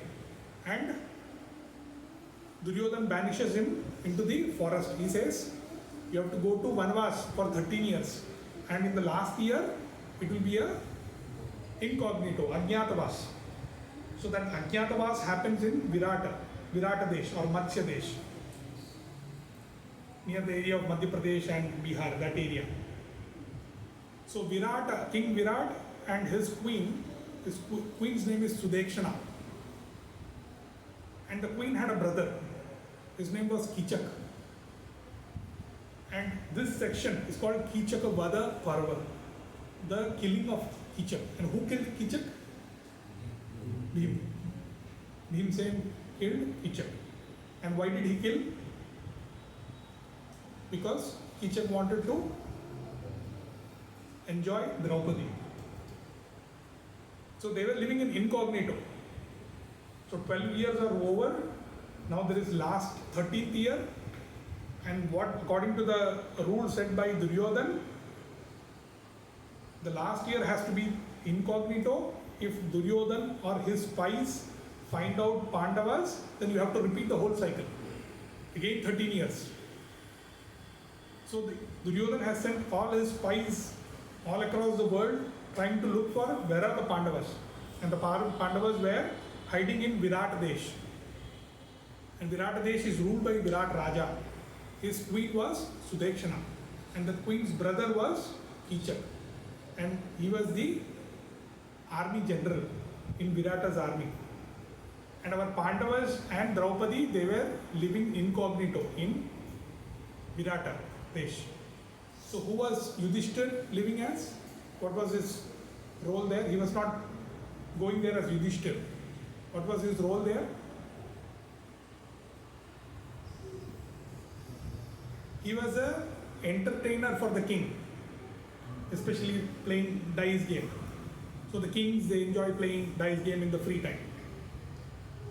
So Yudhishthira Maharaj was entertaining the king whenever there was free time for the king by playing dice. Like these days they do chess, na? People are free. In shopping malls back there, I've seen many old people, Russians and Ukrainians and all that. They immediately, as soon as they retire from their normal life, they go to these shopping malls, the malls and all that, food court area. They have these chess boards, and there is another game. What is that? AlphaGo. What is that? Checkers, Chinese checkers. Checkers game they play. So this dice game, Yudhishthira was the entertainer for the king, Virat. And his name was Kanka. Yudhishthira's incognito name was Kanka. And Bhimsen, he was a cook. And what was his name? Vallav. His name was Vallav. And he was the chief cook head cook in the kitchen. He was cooking all the royal Rajbhog and all that. And who was Draupadi? What was her name? Somebody said. Want to say louder? I think you are right. Yes. Sairandrika. Sairandrika means bridal, what do you call today's bridal makeup girl or boy, whoever it is. Beautician. beautician, yes, yeah, bridal makeup, whatever you want to call it. For the queen, she was the bride maker. Bride doesn't mean, bride, but bal banana. Okay. So her name was Sairandrika. So she was in the inner chambers with the queen. And what is the queen's name? Maharaj Virat and? Huh? You're right, almost. Sudekshana. Sudekshana. So Virat, King Virat and Sudekshana. Sairandrika is the bride, the bridal woman for the queen. And who is Kichak? Sudekshana's brother. And who was Arjun in that incognito? Dance teacher. And what was his name? Brihannala. Brihannala. So there is the next section is very amazing. It's very, if you read Mahabharata, it's a very amazing section where it is an intersection between, it's like, just like Dwapar Yuga ends and Kali Yuga starts. Similarly, the incognito period ends and the Pandavas come out from incognito outside as 5 Pandavas. And Arjun gets cursed to become a Enach. Enach is people who go like this, no? Transgender, yes, trans. What do you call it? Like this, they don't. North and all, if you go more than book distribution, the next thing you can see is this. As soon as you go in the Delhi area, a devotee start coming. Prabhuji, book, no, I'm a devotee, I have 4 Bhagavad Gitas at home, I have 3 language Bhagavad Gitas, and then they say, I've been encountered with a lot of devotees in Delhi. Delhi to Mathura when I travel, for Vrindavan, this thing, lot of devotees come in the compartment and they distribute books. The second most popular is like this, trans. De do na baba, 10 rupees de do na, 10 rupees. So, Arjun was that. He was cursed. He was not artificially acting. He was cursed. Brihannala. And who was Sahadev? Horse. Correct, yes.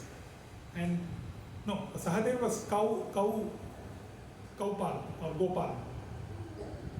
Cow herd man. And Nakul was horse maintained or stable in charge. Kings, it's all royal, okay? It's not normal stable, royal stable and all that. So Kichak, when he saw beautiful Draupadi making the hair of the queen, what's the name? Queen's name? Sudekshana. So, and it's given beautiful description in Mahabharata, Vyasa's Mahabharata, how he praises Draupadi's body. It's very poetic. Today's these, what do you call it, 2 paise, 4 paise wale poets who praise women to get attention, na? What do they call it? Previously we used to go to bus stop and be at the bus stop in the morning and the women's bus will go. Huh? What do you call that? Women's college bus. Ladies bus. Ladies bus goes, we are there at the time, 8:30, all the boys. And the girls are also like this. And inside the bus, the girls, they sit in the front and the boys are behind, hanging out of the footboard. I'm like the macho guy. And date me, like this. That was my olden time kind of ladka ladki thing. And we don't know how to praise girls also. Na? I like you, I love you, straightforward, I love you, I don't love you, I hate you, let's split, let's break up. That's a one-word type. This Kichaka, if you hear the description of his description about Draupadi, the beauty of Draupadi, it's like essay, it's a big essay. And he's talking about the real thing. He's not talking about something that is out of context. Generally we say to our beloved, what we say? Chand tare tod lao. What is that? Something we say, na? Chand tare tod ke launga. Chand mein zameen, in the moon I will create a bed for you. From moon I will bring a flower for you. It's all very hi-fi. Nowadays it's Mars. The moon is gone, old fashioned. It's all Mars. Go with Elon Musk. Chand sa roshan chehra. And the actual girl, if you go and see her, as soon as she wakes up in the house, she will be looking very ugly. And the guy also looks very ugly. When they are about to meet each other, they are putting so much powder, those days powder. Now these days so many things. Beard man and all that. Huh? Beard oil, they spend like 35,000 for the beard trimming and all that. Huh? That is the trend. Virat Kohli trend, beard trend, mustache like this, beard man, mustache man, that is a trend now. But he is praising Draupadi so lively and so genuinely, and he is lusty behind Draupadi. He is trying to impress her with genuinity, and he is lusty. He is on the negative side, but just try to understand what's the beauty of Draupadi. That's why he is getting attracted. And at that time they are in incognito. So the Draupadi, Sairandrika, she cannot say that I have 5 husbands who are top 5 trending powerful men in the world. Huh? Twitter trending 5 people. All 5 are my people only. One guy is in the parking lot, other guy is in the farm field, my organic farm. The other guy is in the kitchen, he is the head cook, he is a 5-star hotel chef cook, master chef. And the other guy is, who is that guy? Kaun banega crorepati. All the big guys are with me, and you are trying to shoot an arrow at me. Na? Who are you? All the Twitter trending people are with me. All 5 for me, one person. But she cannot say that because she is in incognito. She cannot reveal. So she says, I have 5 husbands, don't approach me. I wanted to actually read the entire pastime. It's a 27-page pastime. I wanted to read some portions, I wanted to highlight, and you should see the analogy being used. I'll just give you 1 or 2 analogies. How he praises the beauty of Draupadi and how he is the brother of Sudekshana. Kichaka is the brother of Sudekshana. And Kichaka goes behind his elder sister, sorry, I didn't mention that. So generally we say, na, Didi, mujhe ek line kara dena, usse line kara dena. We go like that, na? Chechi, please, Chechi, we go like that, na? So he was going like that. He was an army general outside. He was very powerful. He can kill 1,000 people. He can fight with 1,000 people at once. But he is at the feet of beauty.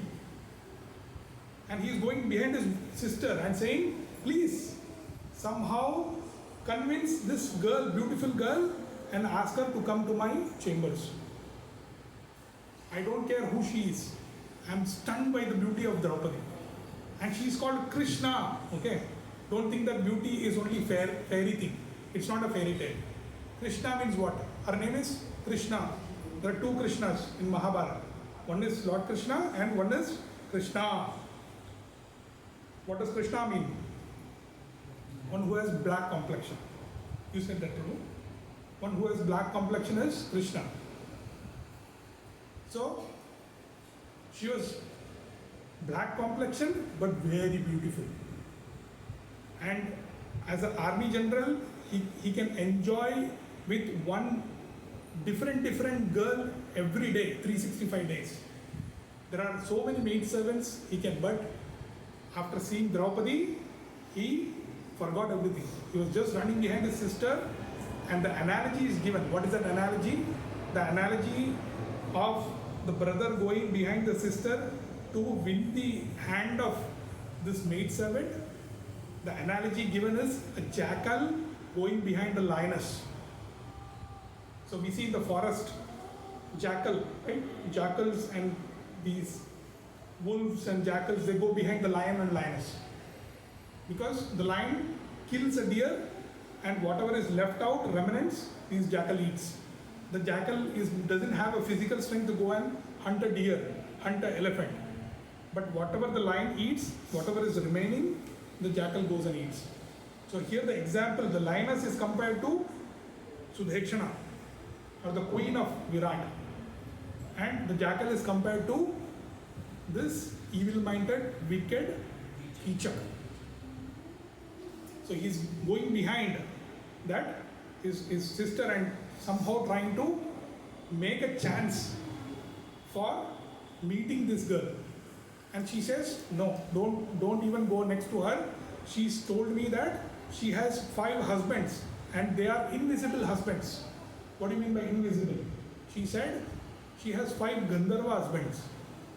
So she cannot reveal the name of the people. That's why she said she had 5 Gandharva husbands. Gandharvas are demigods, demigod range. They cannot be seen by normal mortal human beings. So if somebody touches her, Draupadi, these Gandharvas will take a revenge and they will even kill that person. Don't even dare to come next to Draupadi. That's what she told me. The sister tells the brother. Don't even think about it. Forget it. उसको छोड़ दो. तुम किसी और को जाके किसी और कॉलेज में जाके देखो. इस कॉलेज में इस लड़की को मत देखो. ये बहुत ऊपर की चीज है. Right? The hi-fi 10 million followers kind of top trending person. Don't go. He says no. I still want. You somehow make a meeting for me. So she says okay. Kichaka has a lot of wine in his chamber.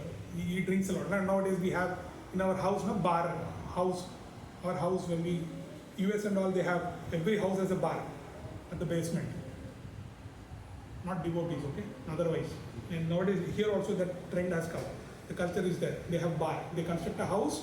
Whether there is a puja loft or puja muri or not, there is definitely a bar always.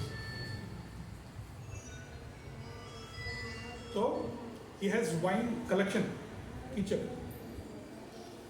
So the queen says, I want to offer the best quality wine to my husband. So can you, so she tells Draupadi, so Draupadi is a maid servant of Sudhekshana, who is the queen. So the queen tells that Draupadi, can you go to Kichak's chamber or palace and get the best quality wine for my husband? So she says, I will not go alone. Draupadi says, I will not go alone into the chamber of Kichak. Because he is, number one, very influential, army general. He may do anything for me. And I have already told you, and he is your brother. I don't have a problem. Tomorrow your brother is going to be killed. So you are taking a chance here. If he does any harm to me, my Gandharva husbands or my incognito husbands are going to come and kill that person. You are going to lose your brother. Are you ready for that? So she says, no, he will not do any harm to you. He will not touch, he will not molest you. Nothing, you just go. Yeah? So the queen knows, right? We have some people like that in our society, like this. They have these men who are wicked men. They take advantage of their immediate relative or friend and try to approach other opposite sex, right? And they try to take advantage out of that. And you can see that in Mahabharata. A brother and sister trying to cause a harm or molest somebody's religious wife. So these are the seeds of illicit sex. The brother knows that Draupadi has 5 husbands, not 1, 5 husbands. He should not, but he is still willingly asking. And he is going to his sister and somehow convinced. And now the sister is also not listening. And she is trying to act according to the will of the brother, just like Dhritarashtra. So Dhritarashtra knew that Pandavas should not be harmed. They should be given the rightful kingdom. But Dhritarashtra remained silent. Draupadi was disrobed, but Dhritarashtra remained silent. Everybody was asking, why don't you tell even a single word? Why don't you stop your own son? Tomorrow he's going to be killed. He didn't utter any word. So wherever there is adharma, there is going to be destruction for sure. And even after knowing this, Sudhekshana knowingly wanted to send Sairandrika to her brother's chamber. So she goes, I don't want to narrate the entire pastime, but the short thing is she goes to brother's chamber and he again starts praising and he says, why don't you sit in the bed? This bed is made up of a nice cushion. This is an imported one. It is, you see different things in my palace. Everything is imported, right? Nothing is made in Bangladesh. Nothing is made in Nepal. That is also imported, by the way. So Nepal is not us. Bangladesh is not us. It is not made in India. Everything is imported. Germany, I paid duty tax. Everything you see in my palace. I am the most powerful general in the army. I am the chief general. I am the most powerful. I am most handsome. I am the brother of the queen. And you are just a mere maid servant. And you are very beautiful. Consider yourself as fortunate. Why don't you have a physical relationship with me? And Draupadi first praises Kichak and says that you have all these qualifications, you have such a high power influence, you are born in a very aristocratic family. Why do you want to do these kind of low things? Anyway, I am part of the maid servants. And you being Kshatriya, you have to have physical with your same clan, same caste. Not with person who is very low born. And I'm anyway married. I have my husband, I already told. And it's not just normal husbands, they are going to come and harm the person who's going to harm me. Even after knowing all this, what are you trying to do here? And the description given us, the analogy again given us, when she enters, Draupadi enters the chambers of Kichaka, it is the analogy given of a doe, the doe which is frightened and it is trying to enter a cave of a lion. That is the analogy being given. There's so many analogies given. Very wonderful to describe the character of different personalities. And Kichak, he tries to persuade, she doesn't listen, and he starts becoming more and more lusty. And he wants to enjoy Draupadi at any cost. And he goes and grabs, and those days there is no concept of blouse and jacket and all that. They just wear upper garment and a lower garment. That's it. The women wear upper garment and lower garment. Men also wear upper garment and lower garment. So the Kichak goes and grabs hold of her Draupadi's hair and the upper garment or upper cloth. Both hands, one hand hair, other hand upper garment, and he drags. And she becomes half naked. The upper garment slips away. And the hair is still in the hold of Kichak. And she tries to run. Before that, Draupadi, it's 8 o'clock. Is it okay? Okay. So Draupadi got a benediction from Suryadev that just like Kunti got a benediction from Suryadev to have children at will. Whenever you want to have children, that's how the Pandavas are born. Similarly, Draupadi has a boon from Suryadev that she can utter a mantra and she can ask anything that will be granted by Suryadev.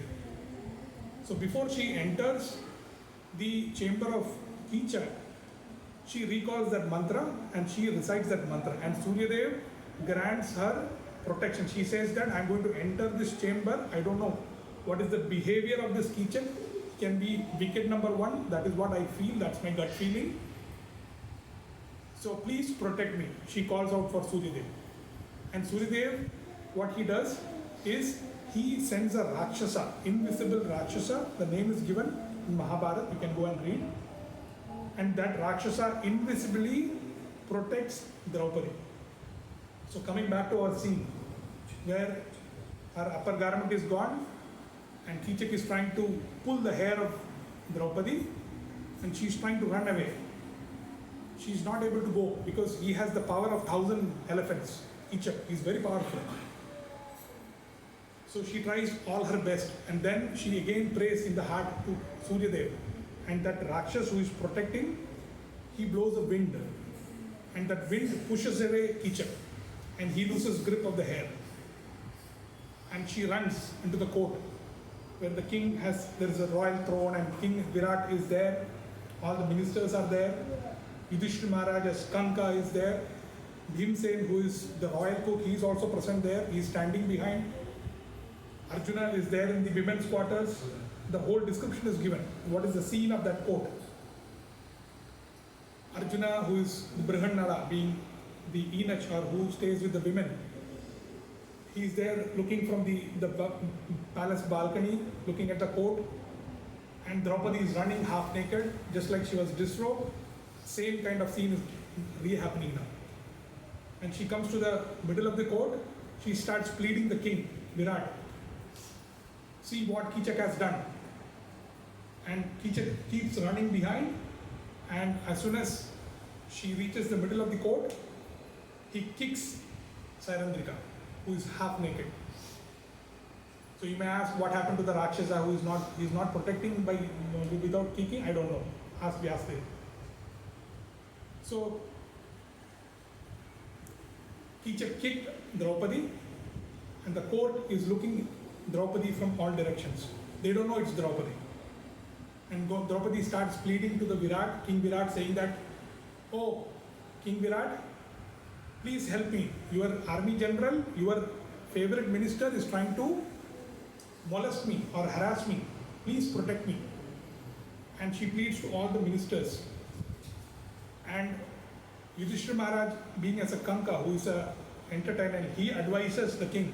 He is not able to bear the pain. He puts his hand on the forehead. He cannot do anything because they are in incognito. They cannot reveal. If some spies are there in the court, then they have to repeat the whole 13 years again. So he doesn't reveal himself as Yudhishthira. He just puts his hand on the forehead. The same scene that happens in Draupadi Vastraharan, same thing, almost same thing happens. Except that the sari is not being disrobed.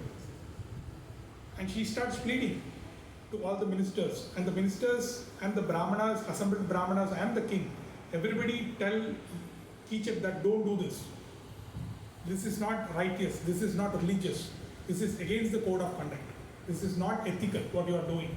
You're trying to insult a woman in the middle of the assembly, even though she is born of a maid, she's coming from a maidservant group. Don't try to disrespect a woman. Don't try to look at her lustfully. And Kichak somehow withdraws. He goes back unsatisfied. And then Draupadi becomes very ashamed. And the assembly dispersed. Draupadi is somehow protected. They go back. And Draupadi decides she's not able to sleep the whole night, thinking of this incident. We cannot go and sleep peacefully, because if you are there as a witness, these kind of things, it's very difficult to have a peace of mind for next few days. So think of a person who is a victim herself. She was not able to sleep. And then after a few days, she went and met Bhimsen in the kitchen, in the royal kitchen, and said, "I'm not able to sleep." And none of the Pandavas are able to sleep after witnessing this incident. And she goes and starts praising as well as cursing the other 4 Pandavas, namely Yudhishthira, Arjuna, Nakula and Sahadev. In front of Bhima she goes and she starts praising as well as cursing these people. She says, they are bound to their incognito, they are not able to do anything for me. And this, especially this Yudhishthira, he says he's a religious duty upholder, but he is almost rascal number 1. His wife is being disturbed second time, he's not taking any action. All he's doing is crying. This is not good. And she starts talking the same for Arjun. And she says, and Arjun has that Gandiva bow, all that he has Pashupatastra, he won over demigods, he won over Rakshasas, but now see, he's become a transgender doing like this. He's not able to save me. What the hell, these husbands are there for me. The husbands are supposed to protect the wife. And here I am seeing none of them are helping me. I feel you are the only one who can help me. Even though you are incognito, I know your anger against Kichak is the most. And she goes and hugs Bhishma. And then the analogy is given. The analogy is given is that of a small girl trying to go and hug a big sal tree. Sal tree is like a big tree, redwood tree or whatever you call is there in the California. I went there and saw big like huge diameter. So think of a small girl going and hugging that big trunk tree. That was the scene that Draupadi is going and hugging Bhima. There's so many other beautiful analogies. I cannot recall all those, but it's like series of analogies being given. That scene of Draupadi going and embracing Bhimsen. So I'll just fast forward. So Bhimsen says, don't worry, I'll take care of this. Just tell Kichak that you are going to come to kitchen on certain day and certain time, and I will dress myself as you, and I will take care of it. Don't worry. I'm just fast forwarding. Okay, the whole narration is absolutely amazing. If you want, you can just go read Mahabharata. There is a Kisari Mohan Ganguly English translation for all the Sanskrit available. It's Vyasadev's Mahabharata. It is not the other Mahabharata, V.R. Chopra or the other Mahabharata. It's a proper authentic. It's about 13 chapters or 12 chapters. It's about long 27. If you put it in a Word document, it's about 30 pages. So I'm just fast forwarding. So he says, ask Kichak to come to the kitchen, royal kitchen at certain date, certain time, and say that you are going to be there and we can have physical relationship secret in kitchen. Say like that, and you just send it, and I will take care of the rest. And Draupadi goes and she meets Kichak and tells this information. Now the mood is changed. The Kichak, because he is so lusty, he is not able to digest the mood change. Somebody who has been protesting until now is suddenly showing an affection. But the person who is very lusty, they cannot understand these things. It's their own death. They are trying to invite their own death. Sometimes the warnings are given for us. Sometimes we become lusty, right? We become very lusty towards an object, some person, and we don't know what we are doing. Are we sitting left or are we sitting right? What are we doing? We don't know. So whatever little intelligence we have, we forget that also. So that happened for Kichak. He could have just applied his intelligence, saying that the person who was so much angry against me, who was cursing me literally, now after 1 hour coming back and telling me to come there in secret. What is this, Baba? A normal sober person will think like that. But Kichak, because his senses are very powerful, he was not at all thinking those things. He was just somehow want to have a physical relationship with Draupadi, Sairandrika. So the date was fixed, the time was fixed. Kichak went to the kitchen. Kichak and kitchen, that's a rhyming word. And Kichak saw Draupadi, not Draupadi, but Bhimsen disguised as Draupadi. And you can just imagine what happened. And finally, Kichak killed. And it's been told, I think 1 hour. There was a fight. There's a fist fight of 1 hour. And within 1 hour, he was killed. And after he was killed, because he's an army general, and he's being killed in the royal kitchen, the Panchabandavas, they didn't want to continue incognito there. They left the next day morning itself. Before the whole kingdom woke up, they left the place. So the problem with illicit sex, problem with the opposite sex, we all have. It's not that, including myself, it's a long journey ahead of us. It's a process.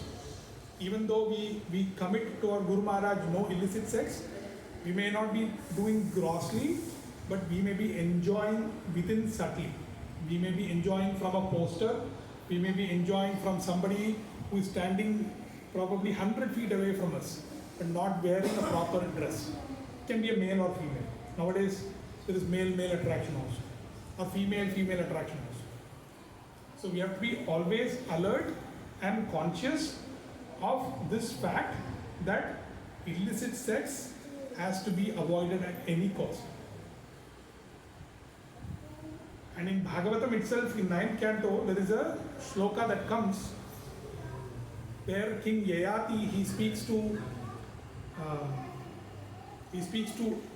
one person, and it says, Matra Swasra Duhitra Va, meaning we should not try to sit next to even our mother, even next to our sister, next to our daughter, because it doesn't mean only mother, sister or daughter. Even as a father, as a sister or a brother or a husband. I mean, husband you can sit, but as a son, father, brother and husband, or Matra, Swasra and Duhitra. So Matra is mother, Swasra is sister, and Duhitra is daughter.